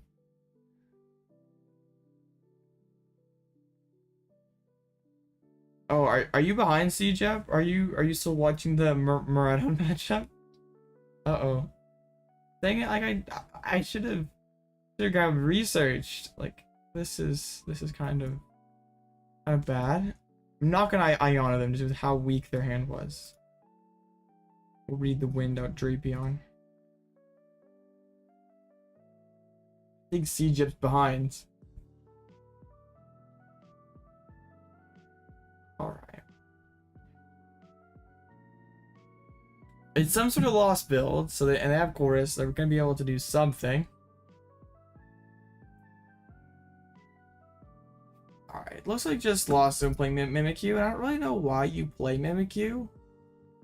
Because really every single meta deck has something to deal with Mimikyu. Alright, Ghost Eye. Fine by me. I can get down the budget Sableye. Yeah, I guess it's got a funny ability, not that good, but it is funny. That Burnet's in there, right? Cool. So we can swing with the Snorlax this turn, and yeah, they don't really have a whole lot going on since they missed VIPs. So yeah. This, yeah, I already lost Fox is a pretty favorite matchup, and then when they set up this poorly, and we set up fairly decently, we should be taking this game. And like they can even Ghost Die onto the Snorlax. Primal Turbo. I do have to keep my eye on my Limitless dashboard just so don't accidentally miss this next round. Still 4 matches left, so we got plenty of time. Okay, build this and Archeops. I guess just load up. Why don't we want to put the other double turbo on? I'll just We'll just chill here, get rid of the Squawkabilly. Just in case it's like a Kyogre build or something, we can get rid of our Multi-Brizers and Snorlax. It's just 3 matches to go, so could be starting the next round shortly. Hopefully we don't have to scoop because we're in pretty favored position.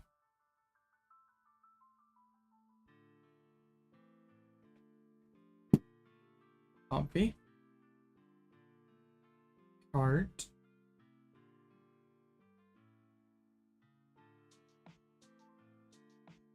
Okay, so there goes a Super Rod.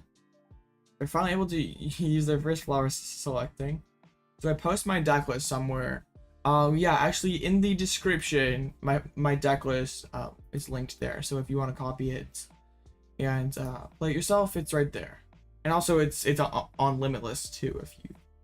But it's just easier, more conveniently in the description. So all my lists from every stream are in the description of the video. Just so, am I going to Toronto? No. Yeah, not going that far. Going across the border, that's a bit much for me. It would be cool though, but yeah, not super feasible.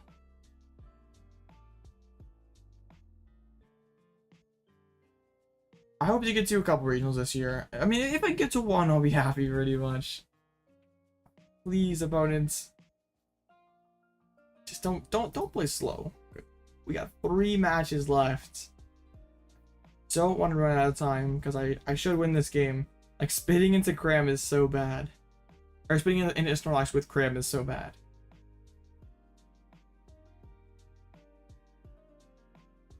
Alright, well, Snorlax. Primal Turbo. Yeah, now we got double lag set up. We're gonna be up 2 prizes. Hey, let's if we can find the other collapsed stadium. Or we discard that already? No, we still the other collapsed. Let's go ahead and try that. Making this list any regionals. Well, really the only regional.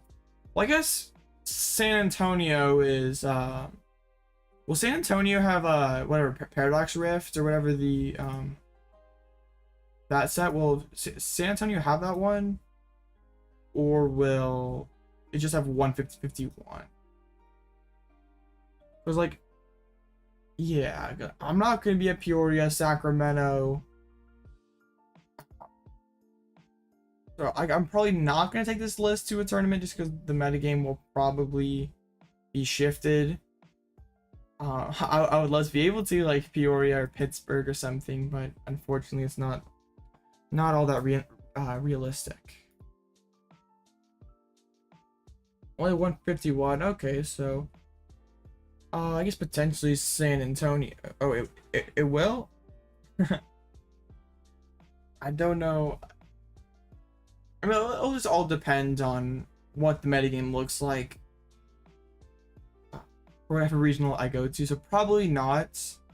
I also really can't say for certain. I don't really have a hard regional schedule that I'm like for sure sticking to, because like it's gonna depend on what I can get to reasonably priced and also actually getting into the events, because I'm sure the demand is crazy and it's just hard to get into these regionals. Oh, okay.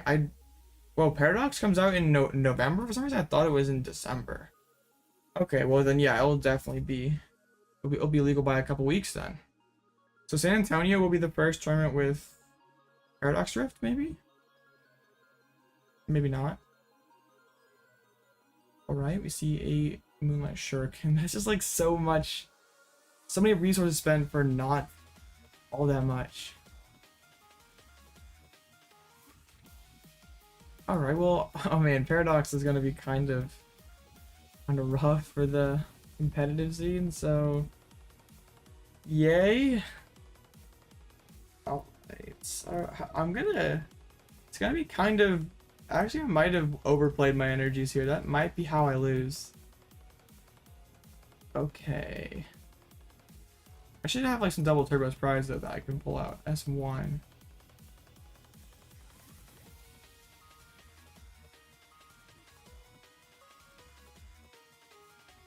You'll be at San Antonio though? Alright. I could potentially be at San Antonio. Not for certain yet, but it's a possibility.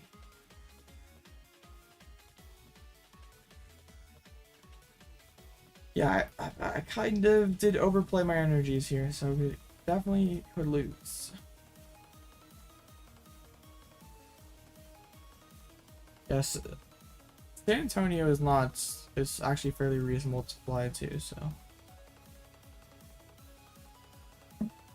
I don't know if there's any like European events that are before it or even, yeah, it's definitely pretty close. If I would have, I squawked out a couple energies early and then I maybe over-attached a little bit. Oh, 3 kids playing, oh man. Man, having kids play, do you plan to play and be or is it just like too much to manage kids and play yourself? And that'd be quite challenging. Alright, so we're gonna see a spit and a rocks. Right, 1 match left, 4 minutes, so probably cannot finish this one. Getting a couple stabilized. Where's my Moonlight Shuriken? Or my Greninja V Union? Okay. Yeah, it seems like it'd be hard to manage a couple juniors and play at the same time.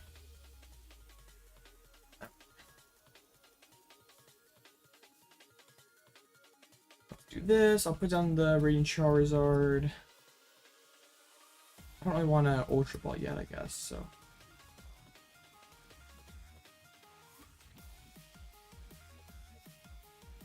I'm like, yeah, I had to be careful with that last jet so we don't get something trapped, but I do have that double turbo prize, so. Maybe we'll have just enough energies. Alright, so 1 match left. Maybe we have time, guys. Lugia V.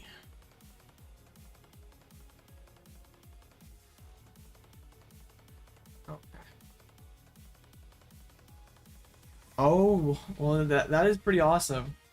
Regionals are always very fun. I haven't been to a regional since 2019. It's been that long. But I went to NAIC this past summer and it was an awesome experience. It's always a great time. And I'm sure with the regionals as big as they are, it's only gotten better. I mean the pricing, the expenses is not better, but the overall environment's probably pretty awesome.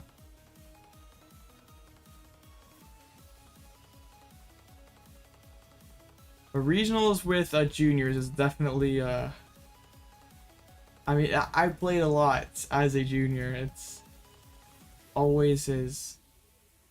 I think it's important to have parents that really support the kids. There's no way I could have been very successful as a junior without all the support from my parents. Hey, what's up, Captain? Oh, this is actually really rough. Like, am I gonna have the energies to finish this one? With the Mimikyu in the active spot?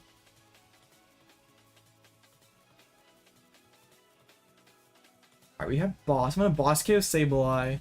I might have to just like let this Lugia die to then finish with Radzard. Right, we'll give this a try. I guess if I pull the double turbo out of the prizes, I can finish with Archeops. Alright, good. There's still 1 match left, so we should be able to finish this. No, double turbo is our last prize. Dang it! Oh no. Wait, if my bot plays is right, and it's, I guess they deck out first, so they can't just draw past for the rest of the time.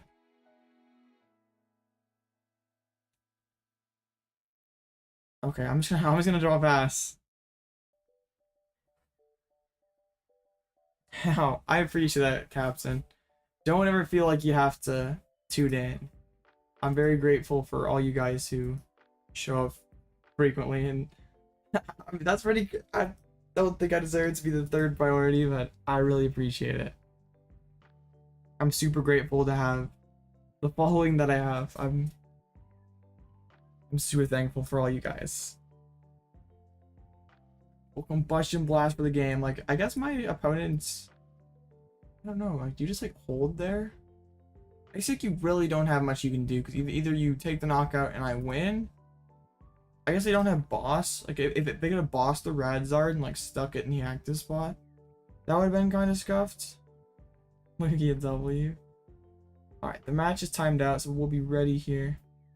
Oh man, looks like there's been some pretty some debate going on in my comment section here, so okay. I'll have to I'll have to catch up on this after stream. Looks like some spicy stuff going on. Alright, let's next round up yet? No, it's still timed out. Dang it. I was hoping that when more people start to drop, maybe there is. Watching the chaos. Oops. Alright. Yeah, still waiting.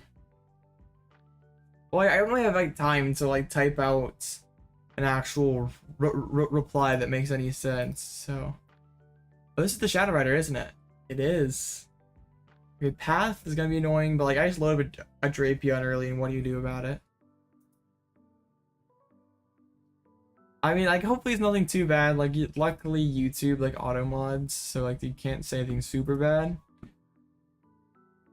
I mean, like as long as not anyone's scamming, I don't really care. Sometimes though it's hard to distinguish between people blatantly trolling or just like not knowing, and it's difficult sometimes. You just can't go and be like, dude, you're an idiot. Like that's not the way to go about it. I know you play competitive Pokemon. Well, how did that go? I feel like that's either gonna be like you get made fun of for, or something that's like, oh, you're cool, you play Pokemon. Cause like, yeah, because back in the day, people, it was definitely not something you were, you tried to hide that you played Pokemon. It was not something that was, oh no, that's not good.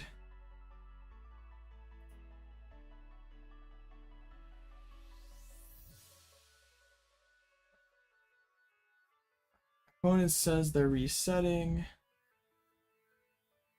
I haven't got the request yet.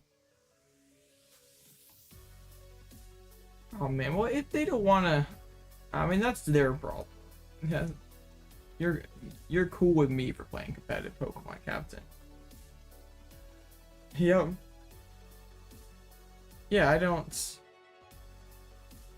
think it's that big of a deal. Like, so what if it's just well, I think Chin Pao is not a horrible deck. I think with a lot of Lost Box in Lugia, especially Single Strike rising to the top, it makes sense why Guardy didn't do, I guess, as good as anticipated. Yeah. Because like before Guardy beats Lugia, but it doesn't play Temple anymore. Yeah, I think that's kind of the case, Ryan. Because like, at least when I was in elementary school and middle school, yeah, it was something I was actively made fun of for playing Pokemon. So like, I would just basically not bring it up at all. If that was something I was really happy about and proud of what I did, I was at least just not at school. I couldn't do it, and it was kind of sad. But oh well. Oh my goodness. Shadow Rider, this should be a pretty spicy matchup. I think if I Drapion early, there's not much that they can do. Like they're gonna need to have a pretty strong setup. Lugia off the top. They open Manaphy. Actually, how similar is this to the list that I posted? It's not alike. It's like identical, but it's actually pretty similar to the one that I put up on the channel a couple weeks back. Oops, I didn't mean to do that. Okay. Get the double Shadow Rider down. Are they playing this? They're not playing Shadow Mist? Oh man, Shadow Mist is definitely the better one. Though. Well, yeah, that's definitely one thing you can do to silence them critics. Except it's a lot more impressive now than it was back in, like, what, 2017? It works a lot better. That's true. If you can flex on those kids like that, I suppose it works. Alright. I'll just keep the path and play with, like, no Soul Rock or Lunate Zone. Like, I don't want them to Underworld Door. So let's see what they have. Yep, they don't have anything. Yo, do I just, like, sort of just, like, slow attach here? I don't hate this, actually. Like, it's, like, just chilling. Like, next turn, I can, like, boss KO Shadow Rider. Well, especially when what you do, like, there's nothing wrong with playing Pokemon cards. Like, it's just kids. Like, they just have to have to find some reason to belittle other people. I mean, not necessarily just kids, but if that's how you get enjoyment, is belittling other people, then you're a pretty sad person, and you need to change, not the person you're making fun of.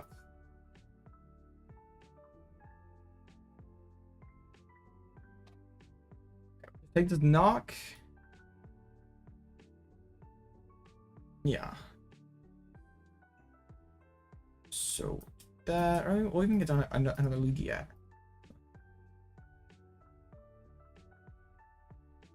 Do that, and we'll take this knockout. I guess I'll just ping this already damaged Lugia. Yeah. Honestly, is like Pokemon cool in elementary school now? Cause I feel like Pokemon was not as big of a deal, but like it's kind of gotten more popular lately. So maybe it's more accepted on the playground now. I don't know. I'm not really.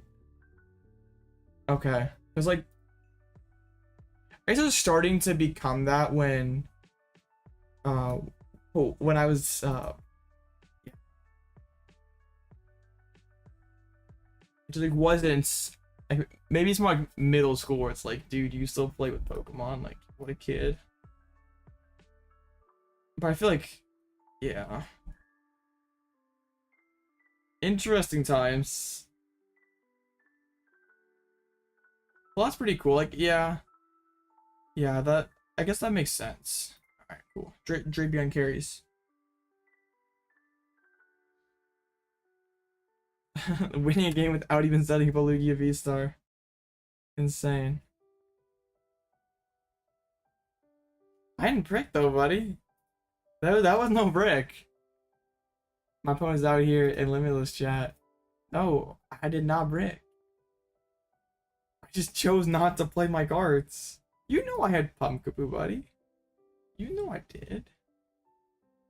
Alright. Well, 3-1, just 2 more rounds. I don't think we can do a whole lot with this.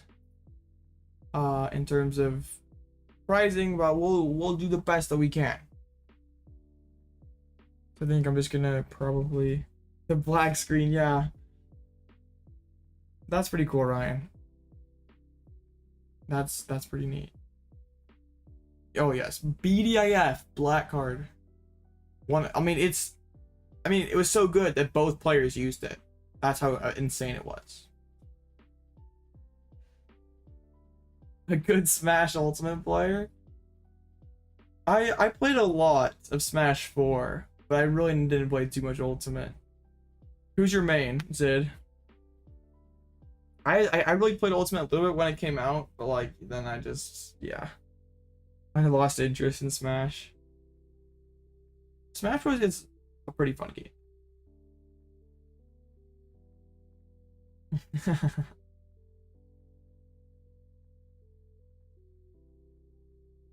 All right, let's run it back, guys.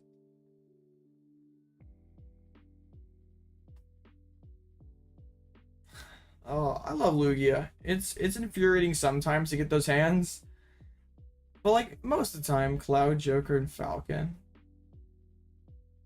Oh man, I loved Cloud in Smash 4 when he was just so broken. That was that was hilarious.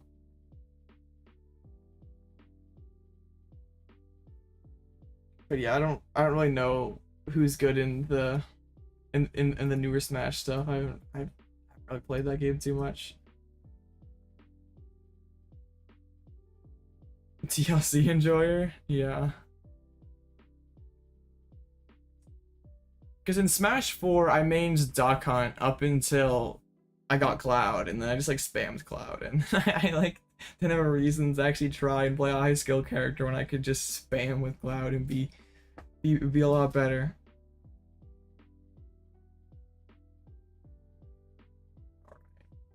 Against the Charizard deck. Steve's? I have no idea.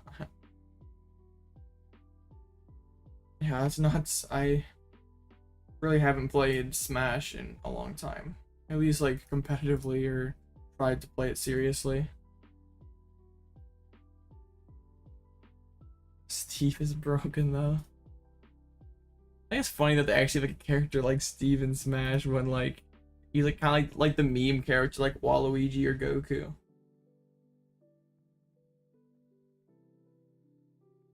There's no more patches for Smash.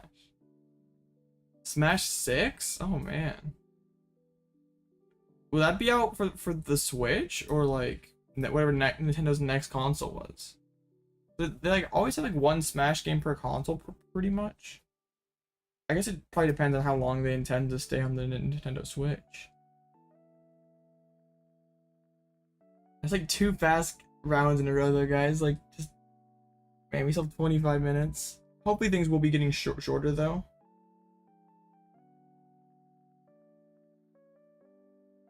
We'll be fine. Hopefully we can win our next 2, go 5-1. Oh yeah.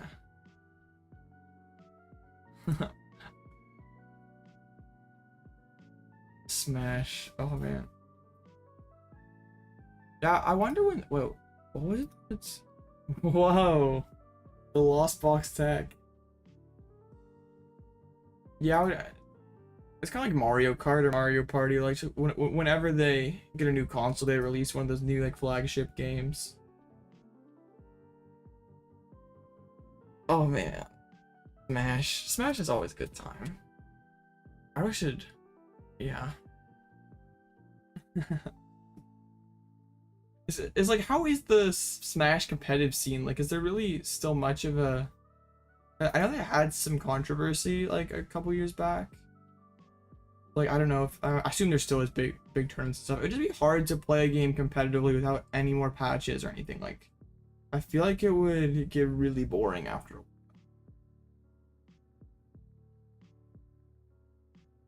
Haha. Yeah, Mario Kart's pretty fun. I do quite like Mario Kart. Not really saying I play too often, but it's pretty fun.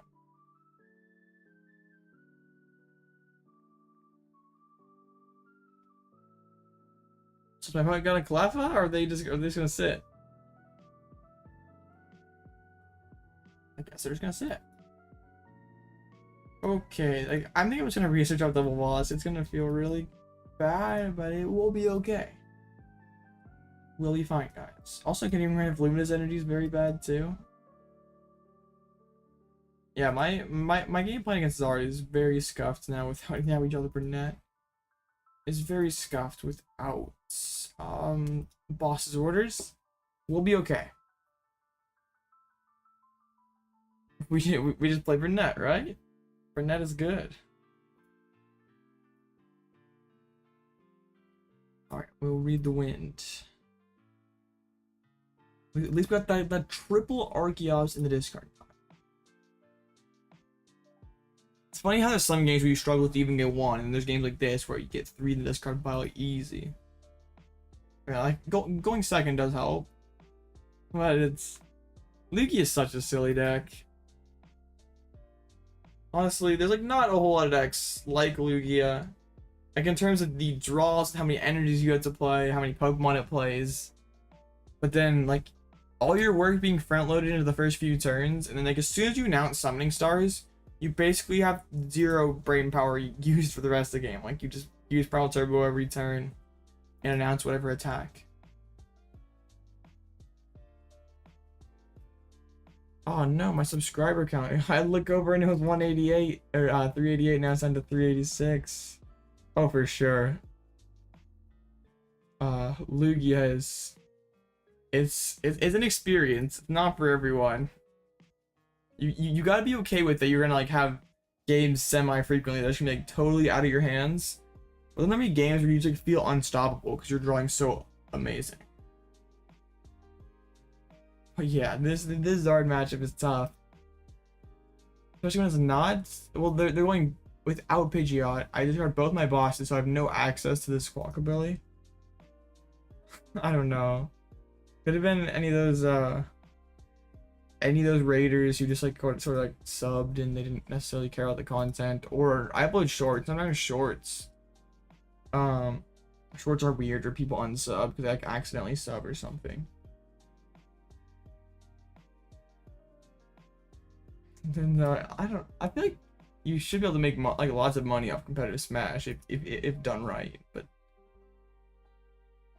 just like not patching at all seems like a good way to kill the game. It's like having no updates. Like, how do you stay interested in that? You have to really enjoy the game. Otherwise, I just feel like it probably is just very boring. Dang. I don't really want to play Iono. I don't really want to research.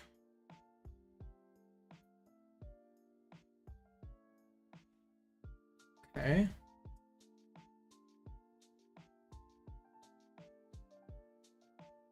Well, even I just mean like releasing more DLC characters or doing all that other stuff. Like I'm sure they're just make a lot more money off the game if just they did more with it. Yeah, that is true though. That it's not like Pokemon where it's like Smash isn't necessarily running their own tournaments. Well, why didn't you call a judge 10 times? Or did you try to call a judge? Or... Oh man, slow playing sucks. Slow playing is cringe. That's definitely one of the pitfalls of playing Control. Okay. Well then, did you call a judge? You're like, yeah, of course the other person's gonna say, yeah, I wasn't slow playing. Well, that's kind of shady. Oh, the judge said they can't do anything? That sucks. Oh, you called after the fact. Oh. Well, if you suspect slow playing, you gotta call the judge during the match, or then they like, can't do anything after the fact. It's tough because like, you don't want to be like a rule shark or just be like super aggressive. Like I was like the first hint of slow playing, I'm calling a judge. But that sucks. Like that's what is rough about playing Control. You're definitely gonna have people who like try to scum out ties and like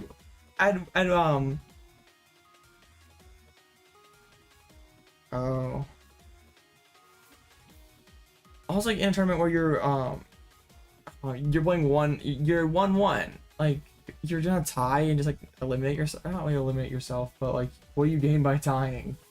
In this kind of tournament. It's like even like no benefit to slow playing, literally. Like there's nothing to be gained from it. Like you shouldn't slow play ever, but like especially in a situation like this, like why? Alright, they're gonna collapse their Squawk. You're playing Control, so you like kind of ask for it, but still it's not okay. Definitely should not slow play.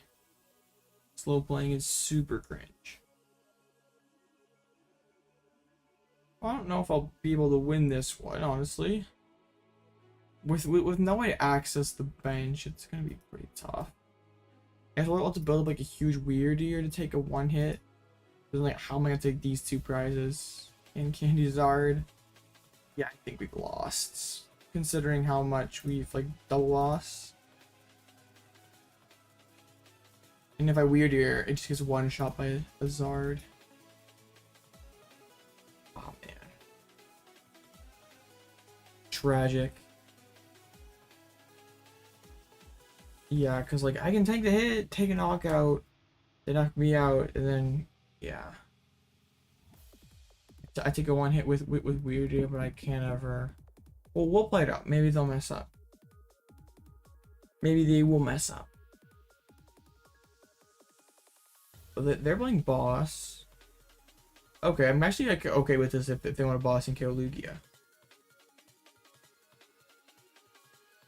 I'm fine with that. Actually, prioritize Lumineon? Maybe why would you just kill Lugia over Lumineon?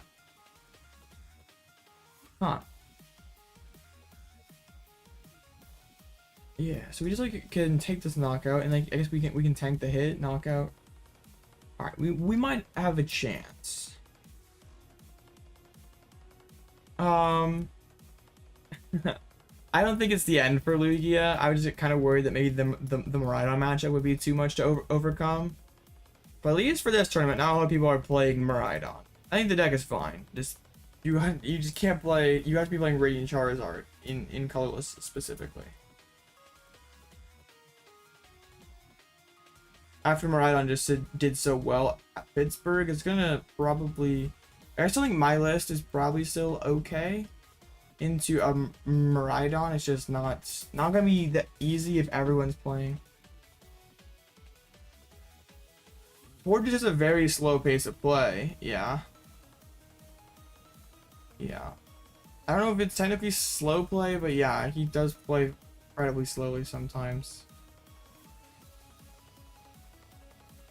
I don't know if it's deliberate or not, but when you're playing a deck like Guardian, you just gotta win one game, then yeah, just take that long first game and that'll be that.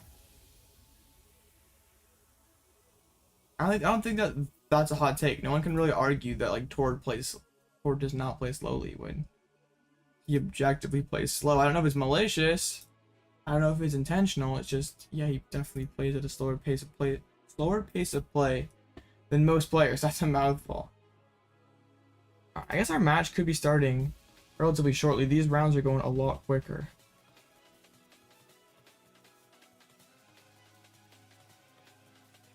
Yeah, I don't think there's not really any chance that we can get first. Unless there's some tie, but yeah, we'll do our best. We'll do our best. Boss KO Lugia. And Torch is literally playing solitaire.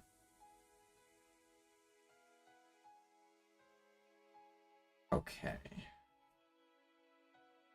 So now what I need to do is I need to hit with Lugia, go into the Snorlax, and then close with Wyrdeer. Oh man, nice. Good job. You love to see it getting the LZB to scoop like that. Okay.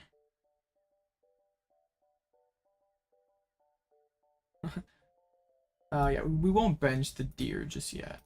Down double boss, can get him Iono back down. Ultra balls and jet energy is good. How many energies do we have left in the deck? I need to grab Wyrdeer. I can get them all out in one turn with Archeops. I guess I can just like put them on Archeops, like who really cares? If they're not going to be gusting down in Archeops at this point, like if they are, then oh well. Just get both these Arch loaded up. And we punch for 180, then we can retreat and use Snorlax and punch for 180. And then we try to close out the game with a big Wyrdeer. Hope that they don't have boss. 2 matches to go in the tournament as well, so I mean our game will be over quickly, and the round will be up quickly. Yeah, that's kind of the thing with locals. You can play a deck that's objectively strong on paper, but there's like some crazy metas in certain areas that like you're not gonna see in a tournament, but like it happens just at locals pretty much. Dang, dang, dang, dang.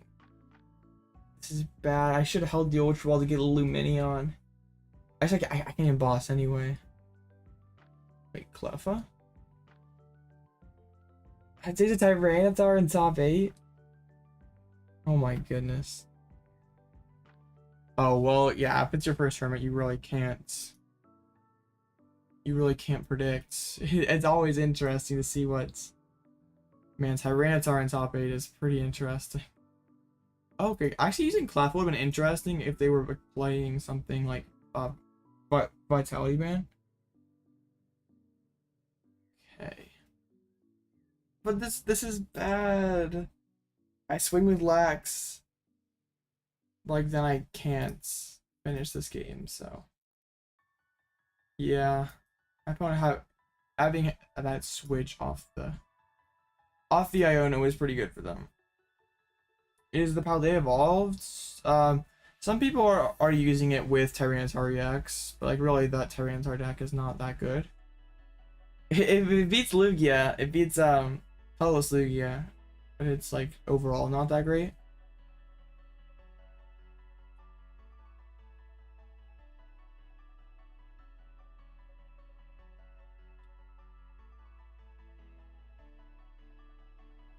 At least in my local area, there's lots of Mew and lots of Tina, so it's pretty good to be a colorless Lugia.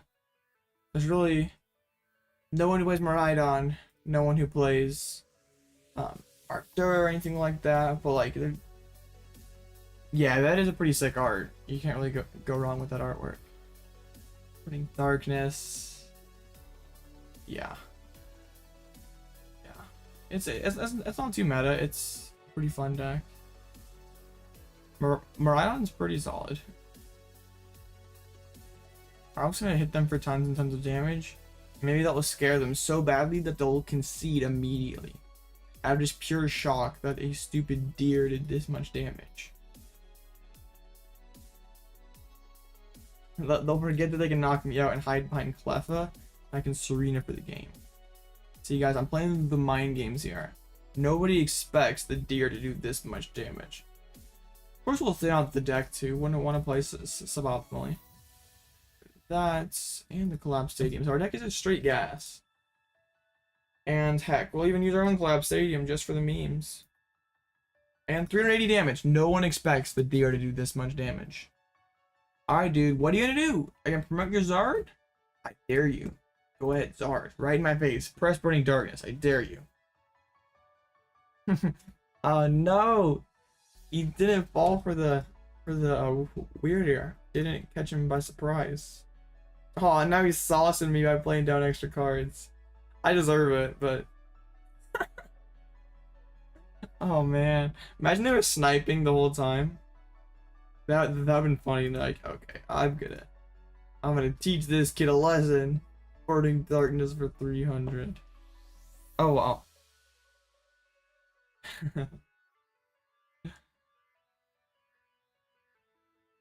It's fine. Alright, let's go. Sword players have no brain. Eh. Alright, there's one match left. Let's see what's doing well today. This Snorlax deck, I'm gonna have to... Oh, it's 2-2. That is a very neat idea.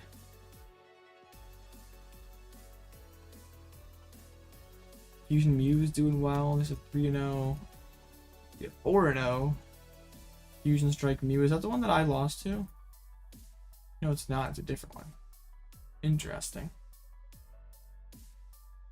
Colorless not having the finest win rate. Oh, 1-3. Oh, it's the person. Oh, they're literally playing my 60. They literally copied my 60 and then are now no showing. No respect. Absolutely zero respect. The pig went 1-2. Our Hero went 1-2. What was his straight Arceus deck? at 1-1. Oh, it's RC's Gigas. Bro, the Arc Aggron 2-2. The Arc Aggron Ursaluna. Not much, Bubba Gamer. We like, you saw the Miraidon game, right? Then we had another really quick game against Shadow Rider. So we're up to 3-1. You might miss a whole lot.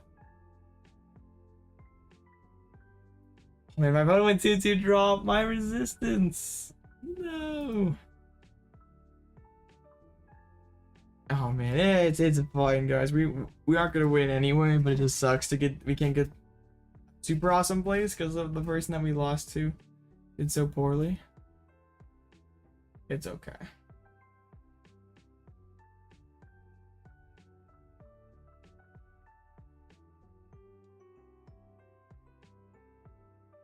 We have one match to go this round. It is a Lost Box Turbo.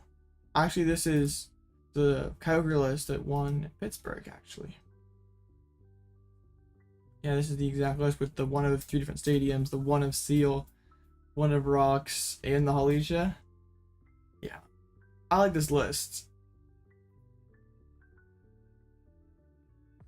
Miraidon's, yeah, Miraidon's a pretty cool Pokemon, a pretty solid deck. Decent win rate today. It's like just one person there at 0-3 that's kind of dragging things down. Yeah, Miraidon's a pretty nice deck. I wonder if Limitless has the Pittsburgh list up yet. Ah, dang, not all of them. Actually, there's a couple new ones though since I last checked. Anything cool about this Tina list, or is it just tip? Oh my goodness. No, this is like all my pet peeves with Tina smashed in one list. You get a failing. Yeah, Teacher Blitzel gives you a failing grade. Rod, no. Vacuum, no. Iono, no. Oh man. Oh, how? I guess you can't be that bad. It made top 8, but like these cards, why? The Rod is obscured, but it's what's below my sub count there. Oh my goodness. What else do we have? I didn't see this Fusion Mew list. It's playing Penny, Box, Townstar. I like this. I like this. Not bad, actually. 4 Seal and Box still. Yeah, I like this list a lot more. That Tina list. No, oh man. No, I can't do these Tinas. I don't know how they win games. Alright. Next round is gonna be very shortly. 2 more rounds to go. Let's hopefully you can you love purple? Well, I guess the full art Miraidon's like pink. Or is it purple? I don't know. Well, the alt is a pretty sick design though. I don't know what color it is. What happened with the Tina list? It was just it made top 8. I just like don't really, these lists are just kind of greedy, and like I don't really care for playing Vacuum. I think you should be playing 3 rods or you're trolling. I think Iono is not a very good card, but that's just my opinion. They made top 8, so they're better than me, but it's just in my amateur opinion. I don't care for those cards. I think that you should be playing three rods. Like playing 2 rods is just so bad. Because like between prizing and lost loading, it's so greedy. And like Lost Vacuum, like how do you justify Lost Vacuum over 3rd rod? Against Jin Pao. This looks like the list from Pittsburgh that got top 8. I mean that list is quite greedy, not gonna lie. It's not anything I would personally. I couldn't stomach playing that list for 9 rounds plus.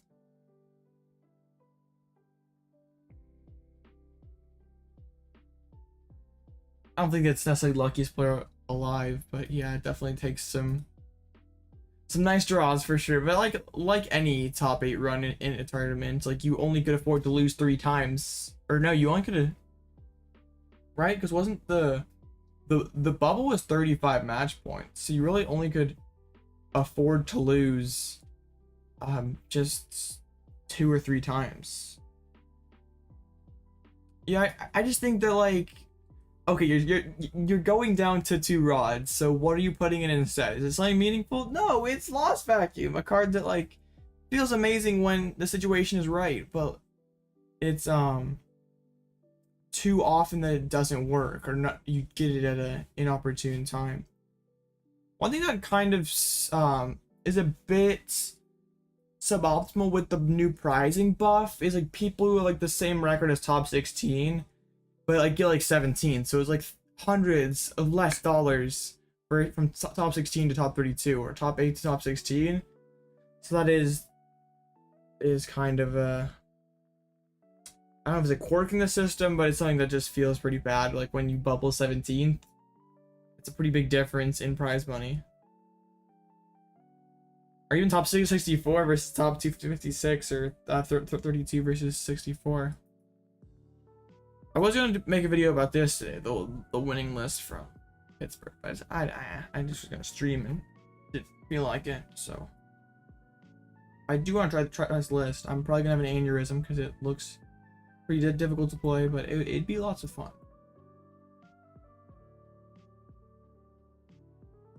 Yeah, like just like being content making top 32.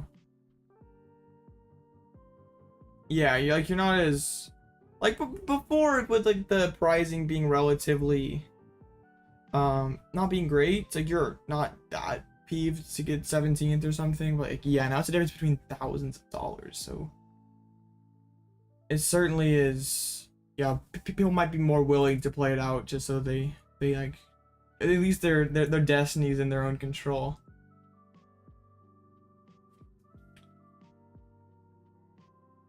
I still think the prize pool buff was just awesome for the community. It's just, there are some spots where it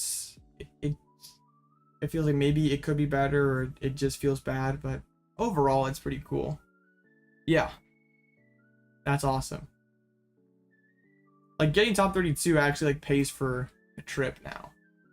Like before, it was a loss or a break even at best, pretty much. Like, yeah, 250 is covering your flight maybe, and the rest is an L. You're taking the rest as a loss. But yeah, 1K should cover all of your travel expenses. So it's definitely more appealing to be a pro Pokemon player. You just gotta get to the regionals. I'm hoping that either they, like, for next season, they just have like a billion regionals, like they have like one like every other weekend or something, so it doesn't necessarily matter quite as much if you miss one or two, or they like have like states or something, like something in between city, or not cities, I'm old, league cups and regionals, just so there's not just so there's like more CP events for people trying to get to worlds. But the prizing increase was awesome. Unfortunately, my opponent's looking like they might not check in. 40 seconds left. Oh man, we're like 3 quick rounds in a row. Dang. Oh wow. Yeah, 30 seconds left. We might not be getting a match here, guys. RIP. Not really getting to show off the Lugia deck too much today. I mean, we had a couple good, I mean, like round 2 was bad, round 1 was good, but yeah, then the other 2 have been really quick games where our opponent hasn't drawn too well. Alright, so 5 seconds left, and then we get in the dub for this round. Dang, no showing at 3-1 is kind of crazy. Did they just like, wow, that's wild. Well, I guess we just get back to playing ladder. Let's do that. All right, we only have 1 round left. I guess I can flip this to 4-1. Get back live there. All right, we'll see if we can finish out at 5-1. Like, yeah, our one loss just to a horrible draw. We really haven't had any like super insanely close games. It's all been either I've drawn well or my opponent's drawn poorly, or I've drawn poorly. Pokemon in a nutshell, though, I guess. Okay. I've had a very poor coin flip. I've had very poor luck on the opening coin flips tonight. It's been really bad. I don't think I've won. Oh my goodness, I'm right on Alecki with the Flappy too. Why not? Just play it all. Alecki is such a scary attacker. There's the Miraidon. Yeah, so they're going to be getting set up there. It's always insane when you open the Miraidon and can chain the tandem units and get your board just fully set up with just opening one Pokemon. And I'm probably going to play Iono with this hands. Yeah, dang. Double Raikou just says no to Flaffy. Where's my Dunsparce? Ooh, Bravery Charm too. Well, we can get down another Lugia. That's good. We have Vacuum in deck. We do have Vacuum in deck. We have Charizard. But, okay, we do a Luminous. Good. I was like, no Luminous. Alright, no, we're fine. I'll put the DT on the active just so we can guarantee read the winds. And we'll Iono. Hopefully they miss knockout next turn. Alright, we got some stuff. We got Snorlax. We got the Vacuum and the V-Star, so pretty solid. Tails is not what we want. I guess getting Lumineon's okay. Lumineon is fine. We can read the wind, get rid of Archeops. Alright. I don't really want to research out all my Lumineons, but having Vacuum between KO with Raikou is pretty good. Just being down 2 prizes is not good.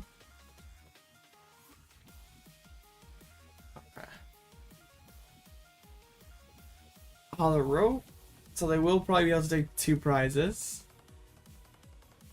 Dang it. Hopefully they cannot find any generators. They're playing Radiant Greninja. You don't always see that in the Miraidon deck. Just original lucky, so they're gonna be blowing up this excuse me, this here Lugia. Lightning Rondo for a lot. What is that going to be? Yeah, 340. That's right. 140 plus 30 times 2. At least we have the Vacuum. It's just that I think I play Iono this turn, just so it's as hard as my opponent, as hard as possible for my opponents. Like I'm probably gonna have to just live with one Archeops. It's not great, but it's what we're gonna have to live with. I probably should have grabbed Luxray since I plan to play Iono. I think that just without playing Iono, it's just too likely that they have knockout next turn. And if they have knockout next turn, we basically have a 0% chance of winning. Not 0, but it becomes immensely harder. So hopefully we just get like Ultra Ball Archeops. I should have not grabbed Luxray with the Aroma there. Oof. I mean, like, getting Radzard is good. Put the energy on the Radzard. Okay. Oh, fat Pikachu sleeves. Oh, man. Oh yeah, those Chikorita sleeves are pretty old. Kind of hard to get those. I don't really like playing with Pokemon design sleeves because yeah, they look cool, but they shuffle so bad. They feel horrible to shuffle. Like that's the most important part in my book, is having a deck that shuffles well. And I also generally don't mind this solid single color sleeves.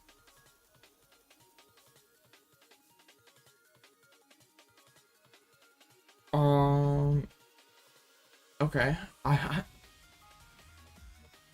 Is that like double sleeving though? Because like double sleeving makes it act really hard to shuffle too. But I guess I'm not really familiar with what you're talking about there. No, no, that's a lot to just watch. I guess it kind of depends though, because if like your favorite team is out of market, that's tragic. Okay.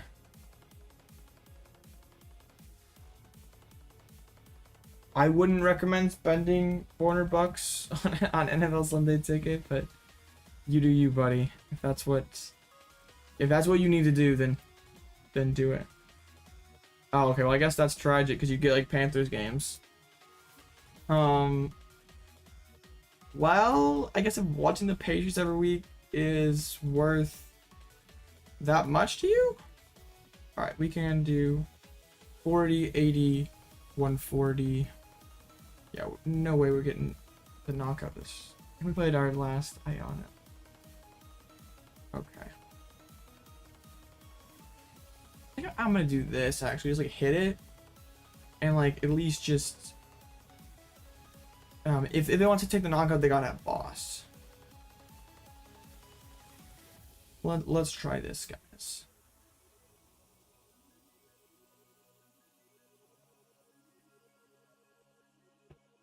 Wait. Oh. Oh, that's hilarious.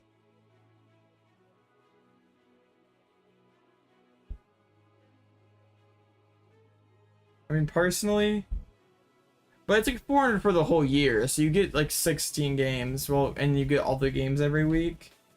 I still think that's a lot. But I guess it depends on how much it's worth to you to watch your favorite team every week.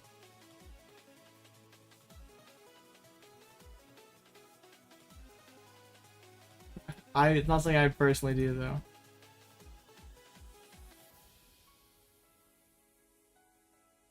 Alright, let's see how many pairings are left. Still 7 out of 17. Oh, so like they can take the knockout with Raikou, I KO with Lugia, and then I has to be able to close with Radiant Charizard. So we actually will be able to be alright here, I think, as long as they don't have a boss.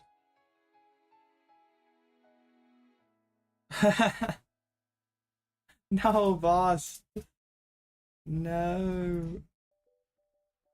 So they have 2 bosses, maybe 1 left. They choose to KO Lumineon. They don't want. I guess they don't want to pop my gift energy.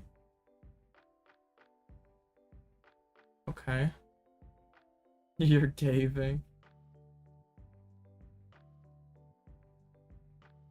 Well, I guess it just depends on how much $400 is for you, because like depends. That really depends on who you are. I hear $400 is not a lot of money, then sure. No, I don't do that. We'll just Primal Turbo. Get some energies out of here. I mean, it's not something personally I would do, but if you must do it, then just go ahead.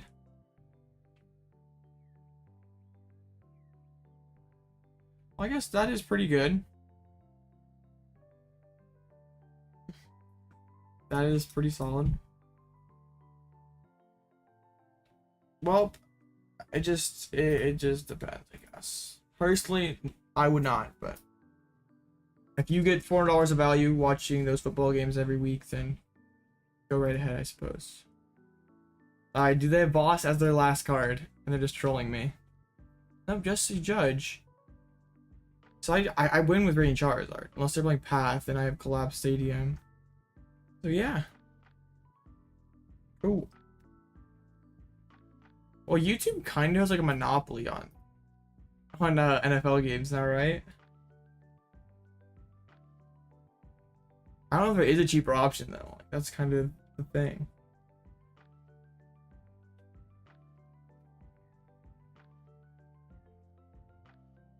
Well, I can just take knockout with Radzard. Like even if they we do both of our stadium bounces, so even if they find Path, we got this one.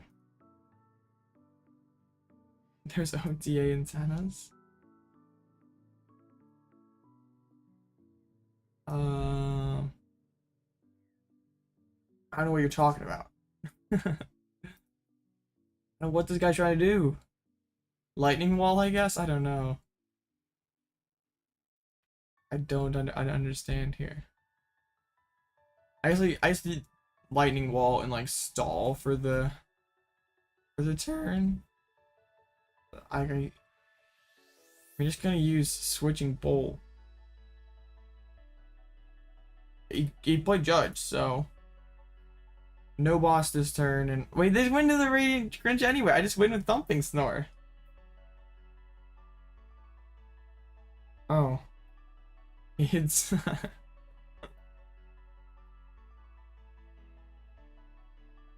okay. But like, what if what if the thing you're trying to watch isn't nationally televised or locally televised? Like, that's the issue. It's an out-of-market NFL game.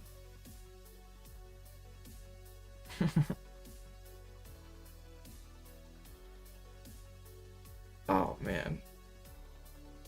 One more rounds. Still 7 matches though. And let's see what we could perhaps be. Ah, no. It queued us up anyway. Okay. You see, I'm like I don't really watch a ton of TV, so you guys would probably know better than I would. Yeah, $4 is a lot. Probably is, maybe is a cheap route. Yeah. I swear, I've like not won a single coin flip on ladder tonight. I just keep going second.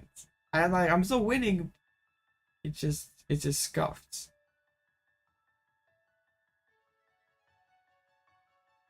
Okay. Against the Zard. Oof. Going second against Zard is so bad.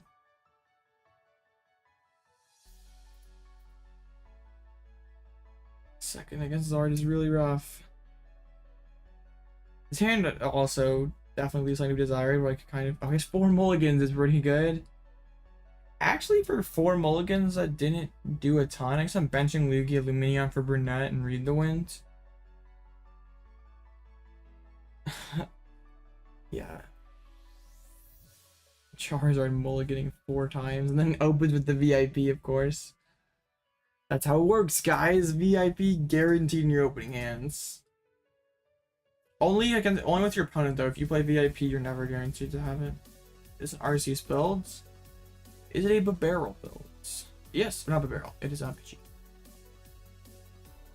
Okay, retreating back into the Mew. Yeah, so I'm just gonna bench the Lugia, put the Therapeutic on the active, Burnet, and Read the Wind. He collapsed probably. I assume they're not playing Path. I guess they could be. That'd be kind of funny. Oh my goodness, Legal 6 more is Miraidon. That's pretty good. Alright, not as insane first turn for my opponent. I guess they got a little bit done. Hopefully Burnet is not prized. Okay, good. Don't need 4 of them. 4 VIPs and 4 legend generators, yeah. If you had anything less than that, I'd be disappointed. Let's do that. And that. And then Read the Wind. Alright. We're probably gonna get Iono, honestly. Like, if they have access to Arceus and Starbirth. Definitely will be playing Iono on us. 5 matches and 15 minutes left. Let's see, at 5-0. 5-0 is Tina v Fusion Mew for the win, so. Oh no, your Flaffy got boss stalled. You ran out of switches. That's kind of the issue with Miraidon, because you're usually playing like two cards, 2 ropes. Like if you do run yourself low on energies and you use those ropes, you can be kind of susceptible to that. Oh man. That was funny about playing Snorlax stall against Miraidon, because they have so few ways to move that Flaffy. So if they bench the sheep, bad news. Yeah, the 30 heal doesn't come in I guess it doesn't come up that frequently. It matters like Cramorant into Miraidon or Cramorant into Raikou. I guess like whatever situation comes up more often. I say probably card comes up more often. Oh my goodness. Oh, they probably auto-guarded all your cards. That is sad. At least it wasn't Judge, but yeah.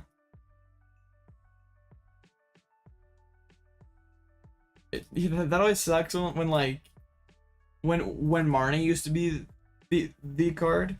When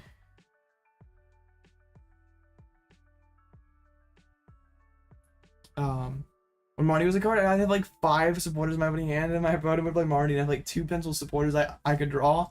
I would never draw them. I'm like kind of glad Marnie's gone. I think Iono's a better, more healthy card than Marnie is.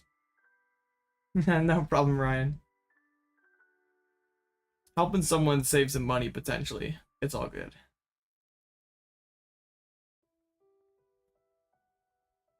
Okay, so my opponent set up quick search without the Arceus, but then gets the Arceus off the quick search, which that can be Candy Zard. Okay. Dang. It's like I'm gonna like 2-shot through the first guy, then Wyrdeer, then Lux. Belt. Oh, come on. Did they have they have Candy Zard? What an amazing hands. Oh my goodness, bro. You're kidding me. That is wild. I guess I'm using Lumineon, Boss, KO, Pidgeot next turn. My goodness. These Charizard players have none of it or all of it. This person literally had all of it. Oh my goodness, that's wild. At least if hopefully we can just boss kill Pidgeot, and then we can Wyrdeer and okay.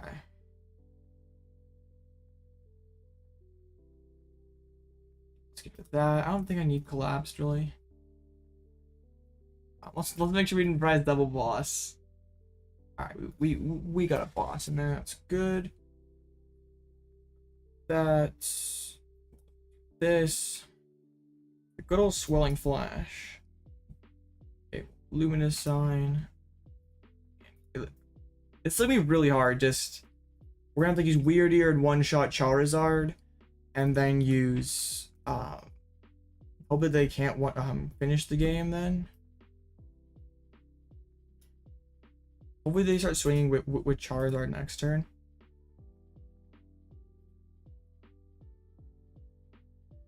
I don't put the double turbo on in case they overbench. I doubt they will, but we'll just still play that out. Because then we just put the reversal and jet and take this knock. Yeah, it always sucked when the Zard players got literally everything. Like this one Zard feels pretty broken, but like it rarely achieves this board state turn 2. Very rarely. Yeah, that's it. Zard feels that way against Judge Path. Just doesn't really do a whole lot. Alright, energy's good. I mean, I guess I need them for Wyrdeer, but need them right now, I guess. Right, 1 match left, so we might not even be able to finish this one. And yeah, correctly promoting the Arceus. I guess if they don't find energy drop on Charizard or something, or can't. Wait, they only have 1 candy left. So actually getting to this other Charizard might be kind of challenging.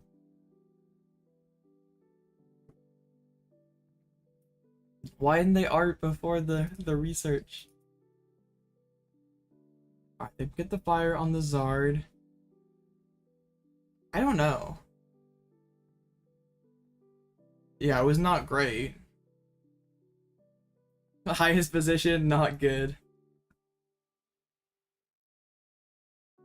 Alright, hopefully I can top deck boss. Yo, I did. But I have all my DTs in hand. Can I still get there? 40, 40, 80, 120, 160. No, not even close. I still bench the guy just so I can keep track of him. Man, we're okay. We're okay.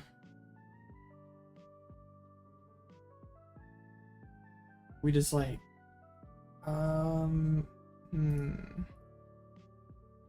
yes, we hit with the Lugia. I just pile all these energies on Wyrdeer. Make sure we put V-Guard on it. And yeah, we just hope for the best. They have no Pidgeot in play, so actually finding the cards that they need might be hard. Here we go. We have one giant Wyrdeer. I guess we'll Finn too. Just get rid of these guys. I'm gonna make sure I don't miss my round though. Still one match left. So like then they hit into us, hopefully. We knock them out, and then we finish with Wyrdeer after they hit with Charizard. Assuming that there's no boss. There's probably still one or two bosses orders left, and if they can just boss KO, then we're in bad shape.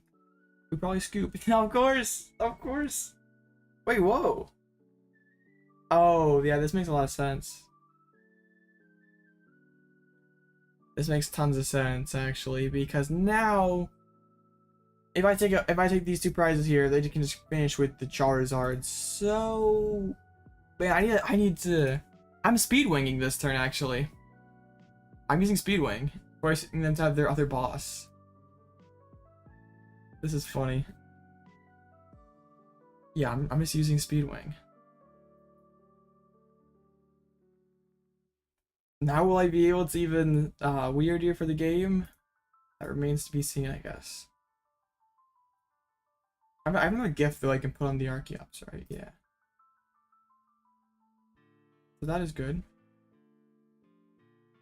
We'll take the speed wing knockout. And they have to fire a boss to win it. Imagine if I Iono'd them into both of their bosses. Or, yeah, both their remaining boss. That'd be hilarious. Alright, Jet Energy is amazing. Does Jet win it? That's 40, 80, 140. Yeah, that's... Oh no, is that Lumineon? Does that Lumineon Fire Energy? Oh, that's Charizard EX. That's true. So is that last card boss? That would be insane.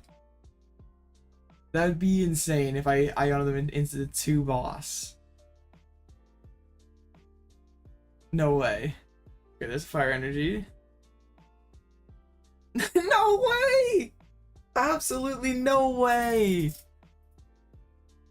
Bruh. I guess I should not have played Iono. What was I saying about them not drawing their cards that they needed off Iono? That's wild. Bro, Zard's got it all or none of it. I know, Sheesh is right. What is a guy supposed to do? I did everything I could.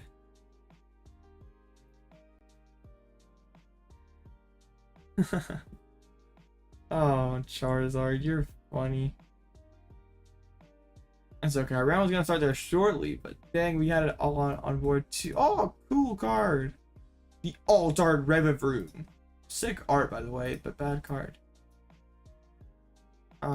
Yeah. Credits. I gotta get to... I have just 7 weeks to get to tier 50, so wish me luck, guys. Should you play Manaphy? Yes, you should play Manaphy. Everyone's got a plan until they're playing so long. I'm gonna stand up for a second, guys.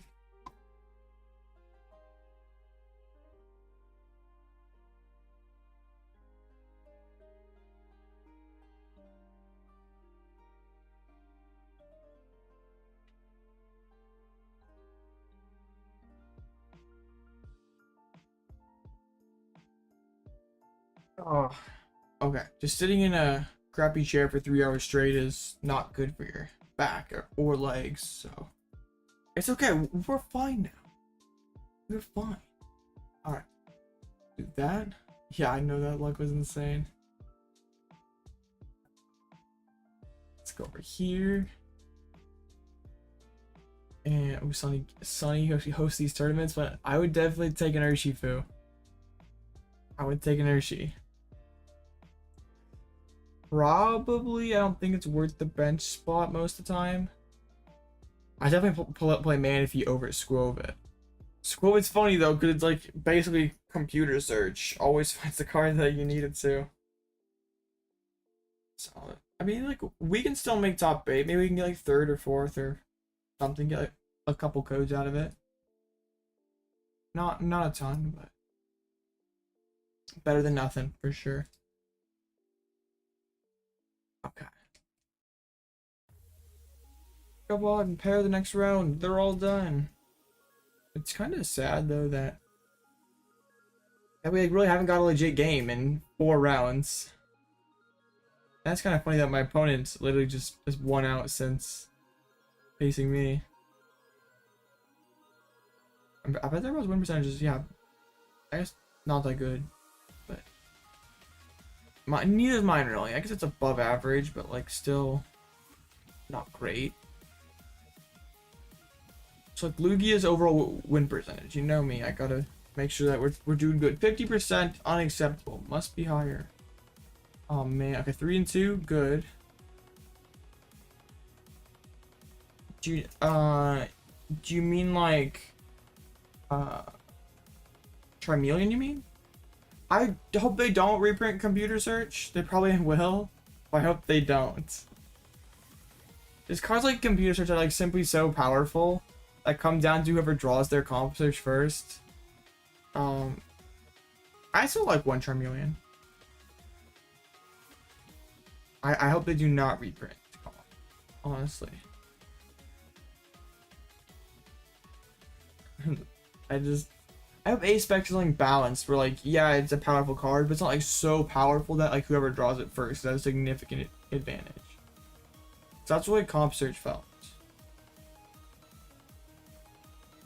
Just make it masterable. Only A-Spec be masterable. I really hope that they don't do the G booster thing. Are you playing an Arceus build, PokeCM Clocks, or are you I think Pumpkaboo is like a good card in general with lots of path going around, but I just feel there really wasn't too much path in top cut of Pittsburgh. Oh, there's not a tournament side. Oh shoot! I forgot about this one. I might have played in this one actually. Huh? How is my pal Lugia doing? 1 colorless Lugia. Tragic. And they're playing the old list with the Echoing Horn. Oh, if it faced Mew, that happens sometimes. It's Arceus. I don't hate Pumpkaboo, but it could be a more productive use of that spot.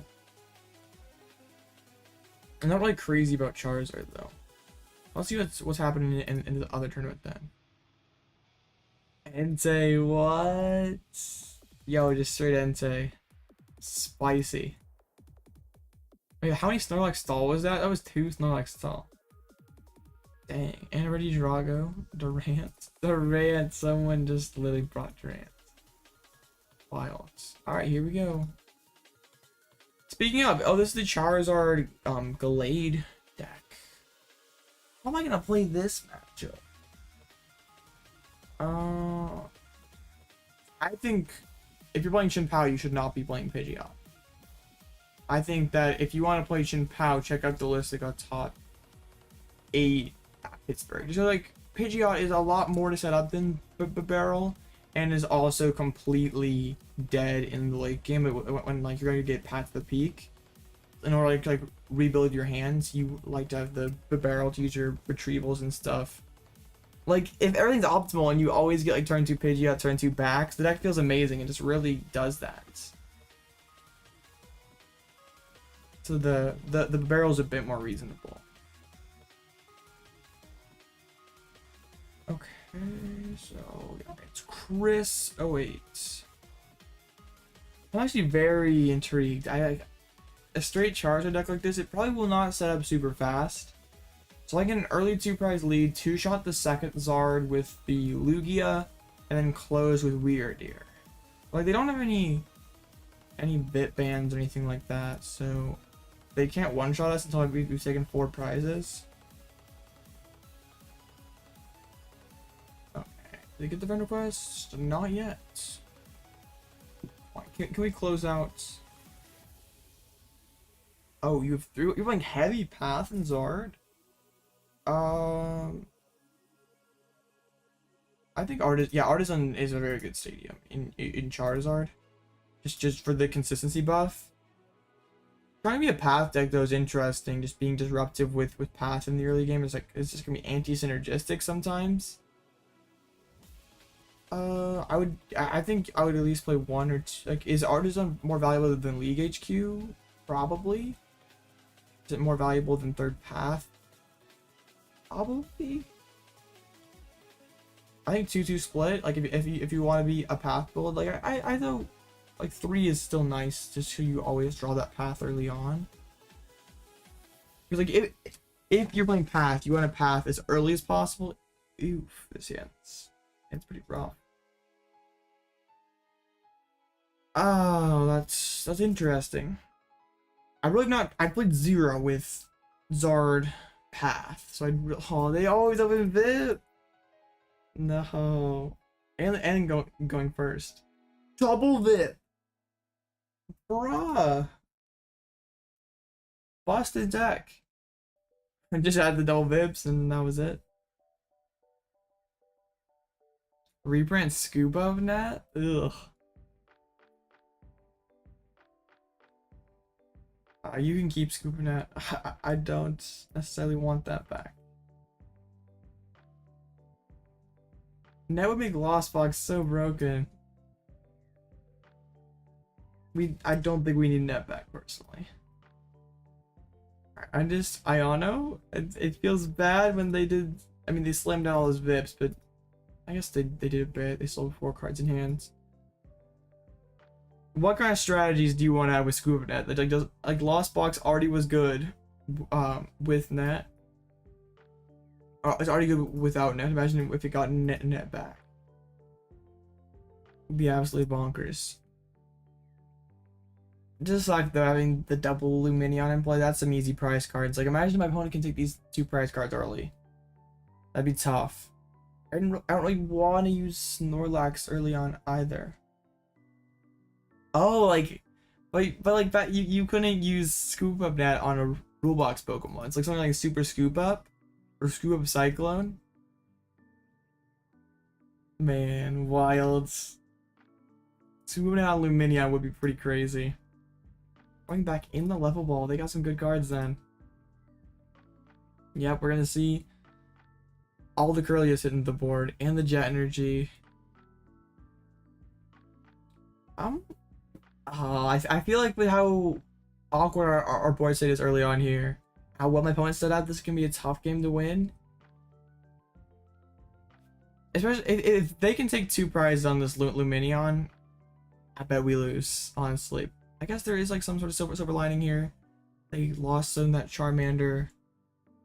Like we can't really play Iono on them since they're a Curlia build. Alright, there we go. Lumineon's going down. I think level ball makes more sense in this build. Wait, what? Where are their fire energies? I think it did well in a Japanese tournament, but they also had a ton of fires prize. How many do they play?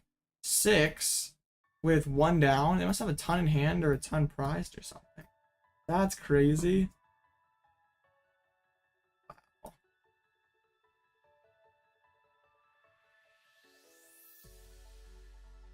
Okay. Hopefully we can find the other Archeops. Good, good. We can pivot, take this knockout. It's like kind of sucks having my bench in this current spot without a spot for Wyrdeer and having both the Lumineons in play. But we'll be alright. Let's just grab the Wyrdeer to make him think about it. Alright, so I guess if we go on Collapse, we go like Collapse plus Vacuum. And we're getting a prize card. But they're gonna be swinging with Charizard, and I'll like good next turn. I think I can just go with the other double turbo, honestly. Like hitting for 180 versus 200 doesn't really matter. And then I can just throw the V guard on and retreat. Because with no V's, V guard's not gonna do anything. Let's see, there's 2 bosses in this list, so they definitely have access to those Lumineons on the bench. That's probably what they're gonna look to do next turn is Lumineon, or, yeah, to boss out of Lumineon. What country am I in? I'm in America. Yeah, but yeah, it plays.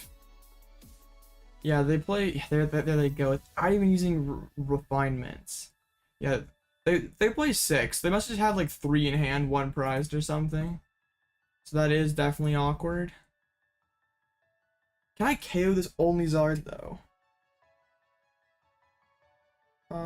I think I mean I can. Is it worth the? Not really. I wish I could go to more, but I don't really go to too many.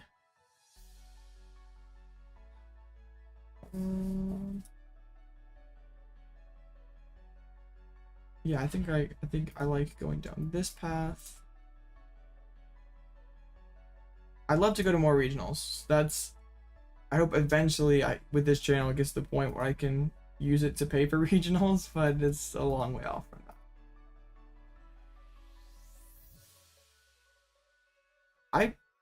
I might be able to get to that one.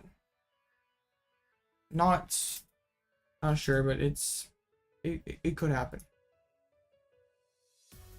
All right, so they just hit me back. Like if they boss scared the Lumineon again, that'd be so bad. That would be so bad. They're definitely gonna need to find a Super Rod quick. Oklahoma.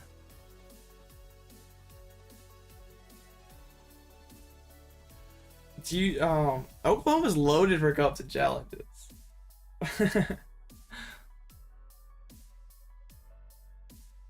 I have gone to cups and challenges at time rates too in Oklahoma. There's like gonna be no energies though. I'm in the state above Oklahoma. Oh man. Yeah, that's definitely. It's not too long of a drive. Get into cups. Like Oklahoma seems to have something every weekend.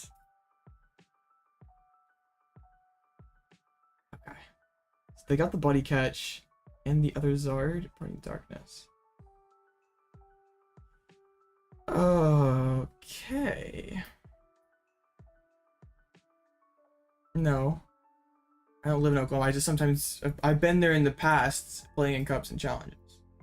I don't live there. It's not too far, but I occasionally I end up there occasionally.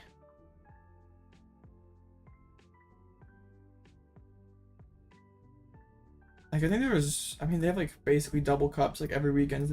Their organizers do a great job coordinating things out. I've been to Wizards, I like forget them all because like Wizards Asylum, DZ Comics. I'm sure there's more that I just can't think of immediately. But those were all back in 2019 or earlier. There's quite a few nice shops in Oklahoma. Right? I mean like OKC, Tulsa, Stillwater. Double gift with the prizes. Let's go. But I really haven't played locally outside of my immediate area in a while, so I haven't been since pre-pandemic. Oh, nice. Yeah, DZ is a really nice shop. It's a really nice shop. Definitely one of the nicer game shops that I've been to. Hey, nice.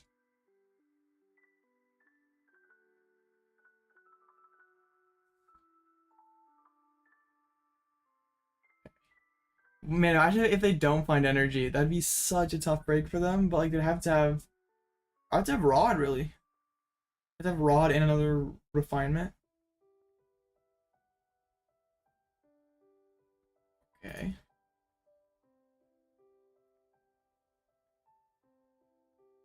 Yeah. Oklahoma's got a lot of nice shops, and they've got like Cubs and challenges every weekend. It'd definitely be like if I had to pick one state to like live in just for strictly Pokemon purposes, Oklahoma would not be a bad choice. I'm sure that there's other bigger cities like or bigger states like California, New York, Texas. But like yeah, like you don't have to go too far to get to a lot of stuff. I guess like taking out this Mew isn't bad, because then I just need a Wyrdeer for the game. Don't get much in Alabama, dang. Honestly, where I live, there's not a ton either. I gotta go 3 hours or 2.5 hours to get to anything, so I feel you on that.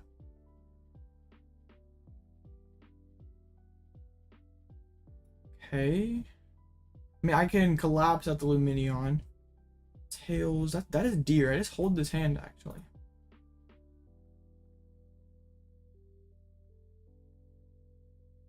See a fish, and I can just like put all my energies in play. I mean, I guess I have access to enough of them that it. I guess yeah. If they don't play, I can just put the 2 on this Archeops, then we got it all lined up. Actually, 40, 80, 120, 160, 200, 260. I kind of need all these attachments, really.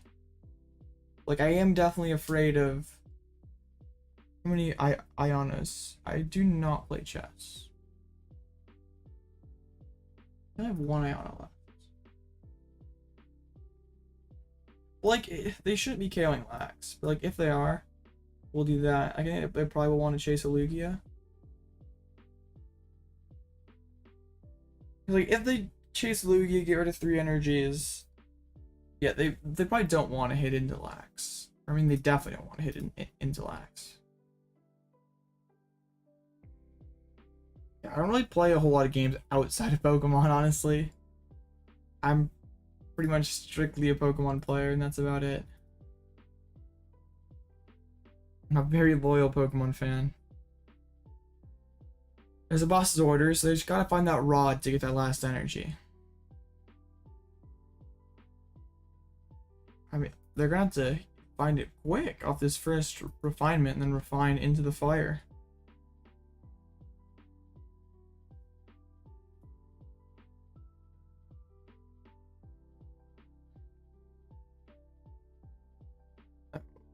Okay, you got it, buddy? Good Elite Cup deck post Pittsburgh. It's like pre 151 post Pittsburgh. I think Mew is pretty reasonable. I play the video games casually, not really competitively. I used to play it competitive, not really much anymore. I think Mew is pretty reasonable. Miraidon, I mean, pick your build of Lost Zone if you're comfortable with it. Guardy, like if it's best of 1, do be careful with something like Lost Zone or Guardy because of the tie potential. Alright, we can just punch a Zard. We should have this game. My opponent just, there's too many pieces for this Zard deck. I could have went digging for, I say couldn't, like on digging for vacuums to like Wyrdeer in hands. Really, there's like if you're afraid of ties slash the mental strain, then don't play something like Lost Zone or Guardy. And if you're like looking for something that will be quick, you're not going to tie, relatively brainless, then you can play either build of Lugia, Miraidon, or Mew are all pretty good. Even Shinpao is relatively brainless. It's just like this metagame, there's so many good decks. It kind of just comes down to picking what you're comfortable with. Or if you know what your local area plays, like, and you want to try to counter that, but that can be a little bit harder, especially with a bigger League Cup. All right, we'll finish 5-1, guys. Really a very scuffed 5-1, because really all 6 rounds either I drew poorly or my opponent drew poorly. I guess we take it. I guess we'll write it out and we'll see what place I end up getting. Oops. Right. Like, I'm going to some cups here in a couple weeks. I will probably be playing Lugia, but I might play something else. That was table 3, actually. Dang. So at worst, what place we get? 1, 2, 3, 4, 5, 6, 7th. At worst, we get 7th place. We're guaranteed to get some prizes. So that's pretty neat. Let's go peek over at the other deck of gaming tournaments. Charizard, the most played deck. Sheesh. Man, I'm still like not a fan of Zard. But I guess that's okay. People are still playing it. 2 Tinkadons. How'd that happen? A 1 drop. And oh man, there's other. What? I've never seen this before. All the unions in one deck. I mean, it's missing Zacian. Oh my goodness, this is a crazy meme. All the unions in one deck.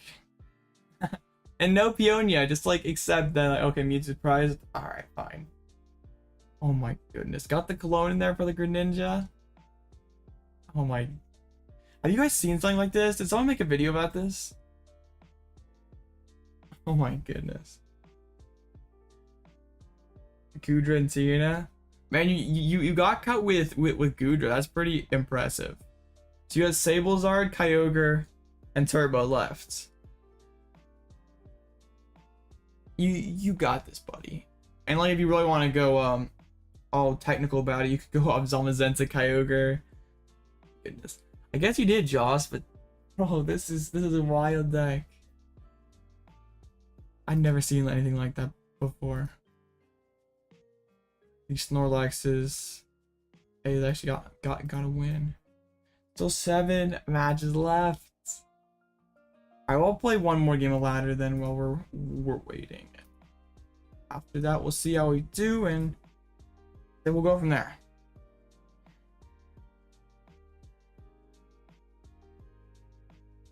No, the collection screen glitch.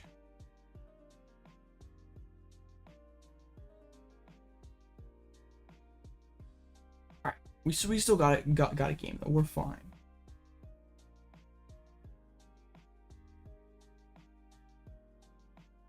Okay. All right. We finally gotta go first on a ladder match. Hooray! Man, it's been a while. And we mulligan.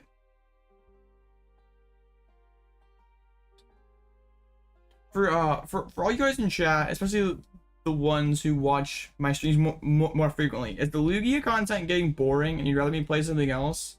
Are you cool with me just spamming Lugia in tournaments? Because I really, at the end of the day, we just want to make content that people want to see. So like, if y'all are getting tired of Lugia, just let me know. Spam bird. You love the Lugia. 6-1 yesterday? No way, Matthew. That is wild. I would never guess that. It looks like an absolute pile. Lugia is such a vibe. Alright. Well, cool. Because there is late night tomorrow, so I want to do well in that. So might be rocking Lugia again tomorrow.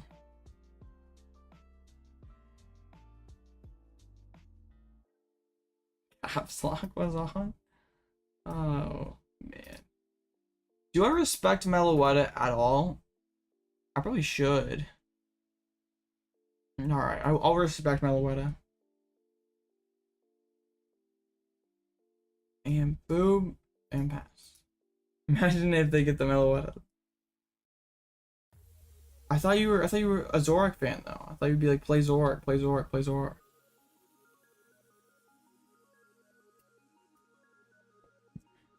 Caps lock was on. I'm banning you now. Caps lock is unacceptable.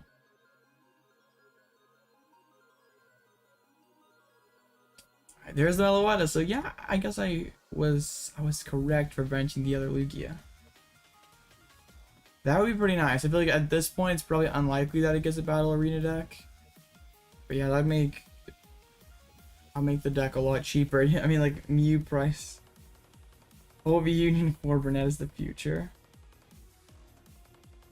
Alright.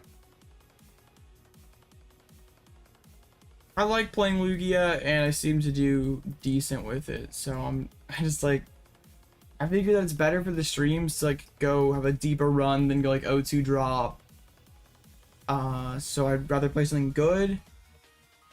So like, as long as the Lugia stuff's not getting repetitive. I had someone comment earlier like, when are you gonna play something other than Lugia? It's like, well, I want to win. I'm gonna keep playing Lugia.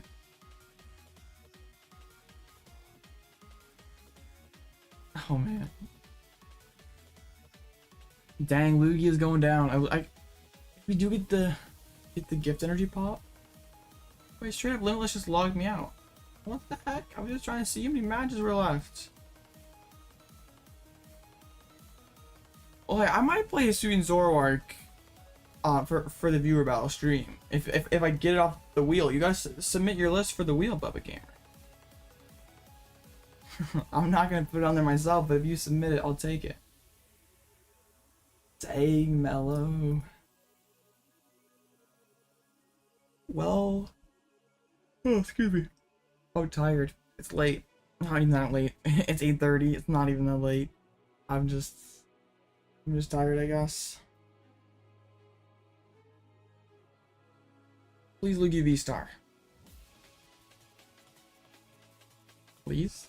Alright. And Drapion. I guess we'll give one Lugia. One Lugia is fine. You did? Okay. I wasn't sure if you did or not. I'm gonna probably make the wheel either tomorrow or Wednesday, and I'll probably do a viewer battle stream Wednesday, either Wednesday or Friday. I'll announce it though tomorrow when I figure out for certain. I guess if they just like get everything and knock out my only Lugia, I'm probably scooping. Like, even if they have the only Archeops, I don't really mind, because I can just use Drapion and a boss for game. So 4 matches to go. Like, aside from that one break against Mew, I guess our deck ran well today. It's just that our opponents didn't draw terribly hot. And like, I guess it does happen when you face Miraidon, Alecki, and Shadow Rider decks that don't set up super well. Yeah. Yeah, like, now that you can't echo, it just like, can they find all the tablets in the belt to take this knockout? They would need to find the rest of their power tablets or choice belt without having Forest Sealstone. They get to the Mew VMAX, and they took away my Drapion. Please, that's 2 tabs. I guess no, they need even more than that because of the V-Guard energy. But they're getting there. They just need that final tablet. Oh my goodness. I hope they don't get there. I really hope they do not get there. There's the Genesect. Interesting. They go to Fusion Deck System. Please, no. Oh my goodness. Absolutely busted deck. Yeah. I see my record against Mew is fine. Just like when they draw this hot, there's like not much any deck can do about it. I guess we go V-Guarded Drapion plus... Yeah, we just go V-Guarded Drapion. And they can't one-shot it, actually. They spent all their tabs. Alright, this might actually win it for us.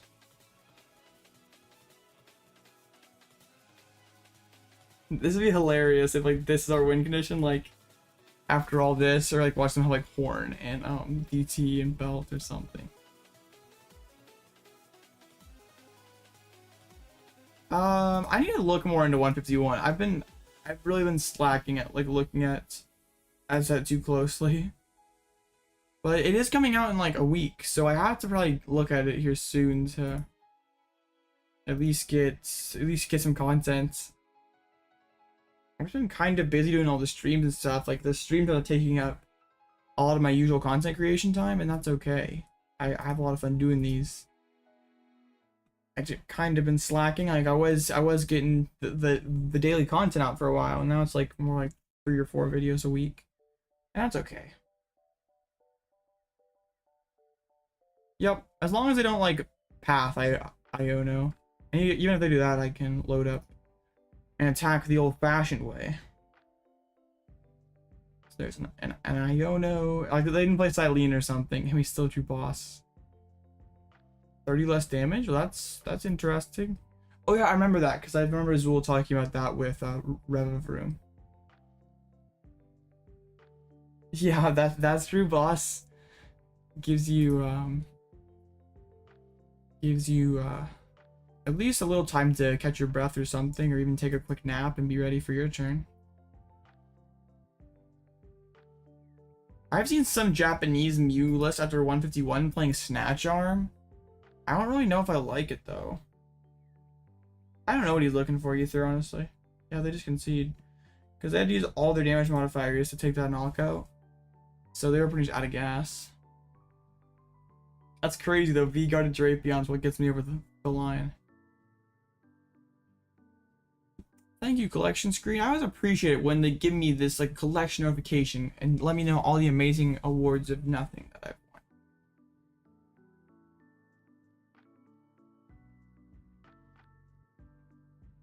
I've won. These forever will be good, and you're like, okay. Play what, Bubba Gamer? Silene? Snatch Arm? A390. I appreciate you guys. I say that a million times, so I really do.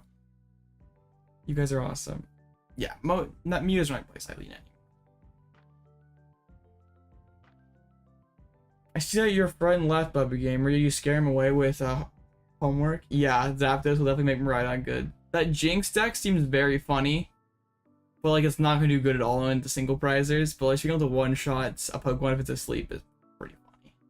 Oh, we could. I just literally have to tell people, remind them about the sub counter, and then it goes up slowly. I'm gonna be that one guy who like every 2 minutes is like, "Yo, sub," and then is that the play? I thought about making some of my live streams are like sub only chat, so you can't chat if you're not subscribed. I'm like, if they really enjoy the content, they're not gonna think twice about subscribing. They're gonna do it anyway. I know, PokeSims. It's been absolutely wild. Yeah, we're one big family. I know, cause like in the if I go on my YouTube analytics, I wonder if I can pull it up. I don't wanna show the one thing. I mean, like, actually, who cares? Who really cares?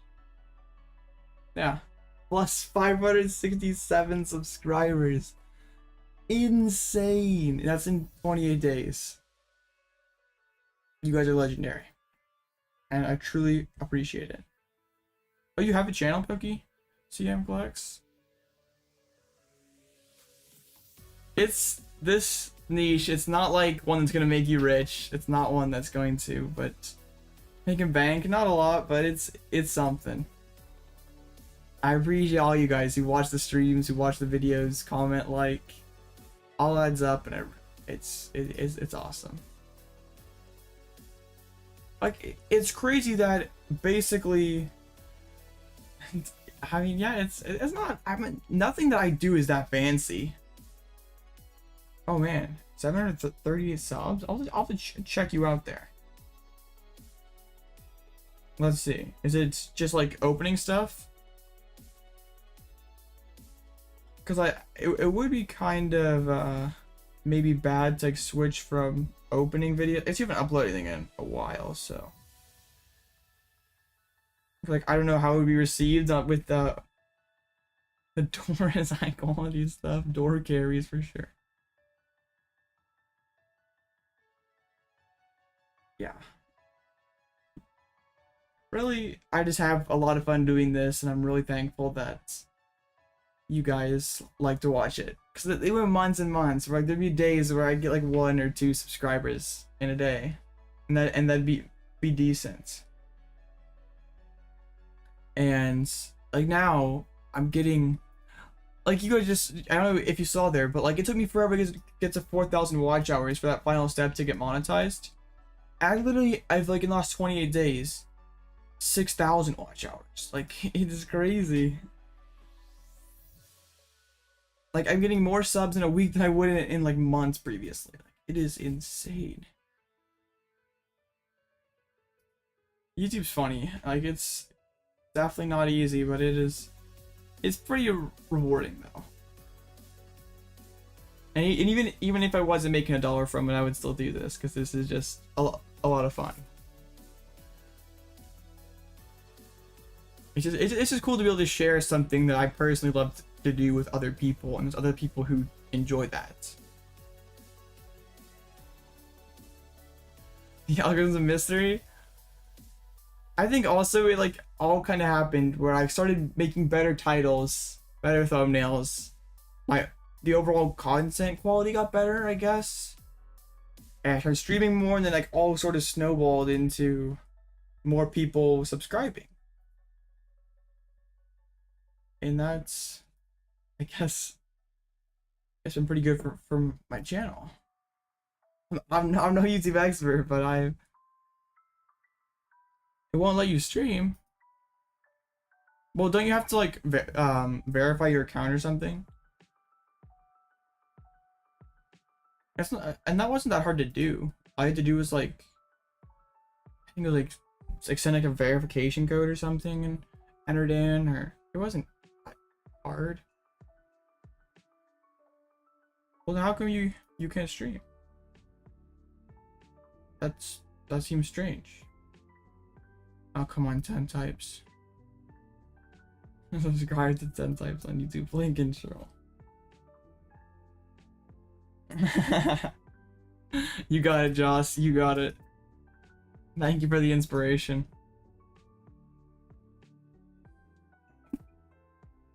That's pretty funny. So Lost T ended up winning. Bro, I would have clapped this Lost T. What? No! This is disgusting. Or a Sealstone, cross switchers, 2 rods. Oh my goodness, what am I looking at? My eyes. That's weird, PokeSam. I don't know. I don't know why you would say that. Cross breakers? I don't know why you do this to yourself. And you went 6-0. Like, it's not like they just like went 0-2 drop. No, they literally went 6-0. So what do they know that I don't? I lost the list, but yeah, here it is. Like, what? How? Oh man, Tita's funny. This Tita's got me all sorts of screwed up. For his Sealstone though, just like, yes, I don't need Requiem. Requiem's totally not the reason why I played this deck. No way. At 6-0. That might be one of the craziest 6-0 lists I've seen. I did have, oh yeah, I have one 6-0 that like might be one of my most legendary performances ever. It might be on this first page actually. Yeah, it was with this. I don't know how I did this. This deck was kind of crazy because you beat LZB, and you beat Arceus decks, you beat Mew, we had Razard. It was cool. I don't have really like I'm just like kind of taking it a reasonable amount of time and like evaluating if it's financially responsible, feasible, and there's a couple I'm hoping to get into, but like also with like the crazy demands, don't know if I'll be able to register. So I'm not making any guarantees like I'm gonna be at any place, but I'm hoping to get to a couple and get to NAIC. 280 damage Dragonite. I love this deck though. This deck was crazy, and somehow I went 6-0 with it. Like, what did I even face? Oh yeah, if it's a Snorlax stall and a couple of Reggies. Oh yeah, because you could item lock Reggies. Like that was good. Oh yeah, I don't know if it's a Lost Ray. That's pretty good. All right, 16 out of 16. So standings are up. We got 4th. Hey. So that is 10 codes. We take it. All right. Well, I'll give them away on my Discord. So join the Discord and I'll just drop the 10 codes in there and you guys can have them. But now with the tournament being over, I'm going to call it a day. So I appreciate all you guys for showing up.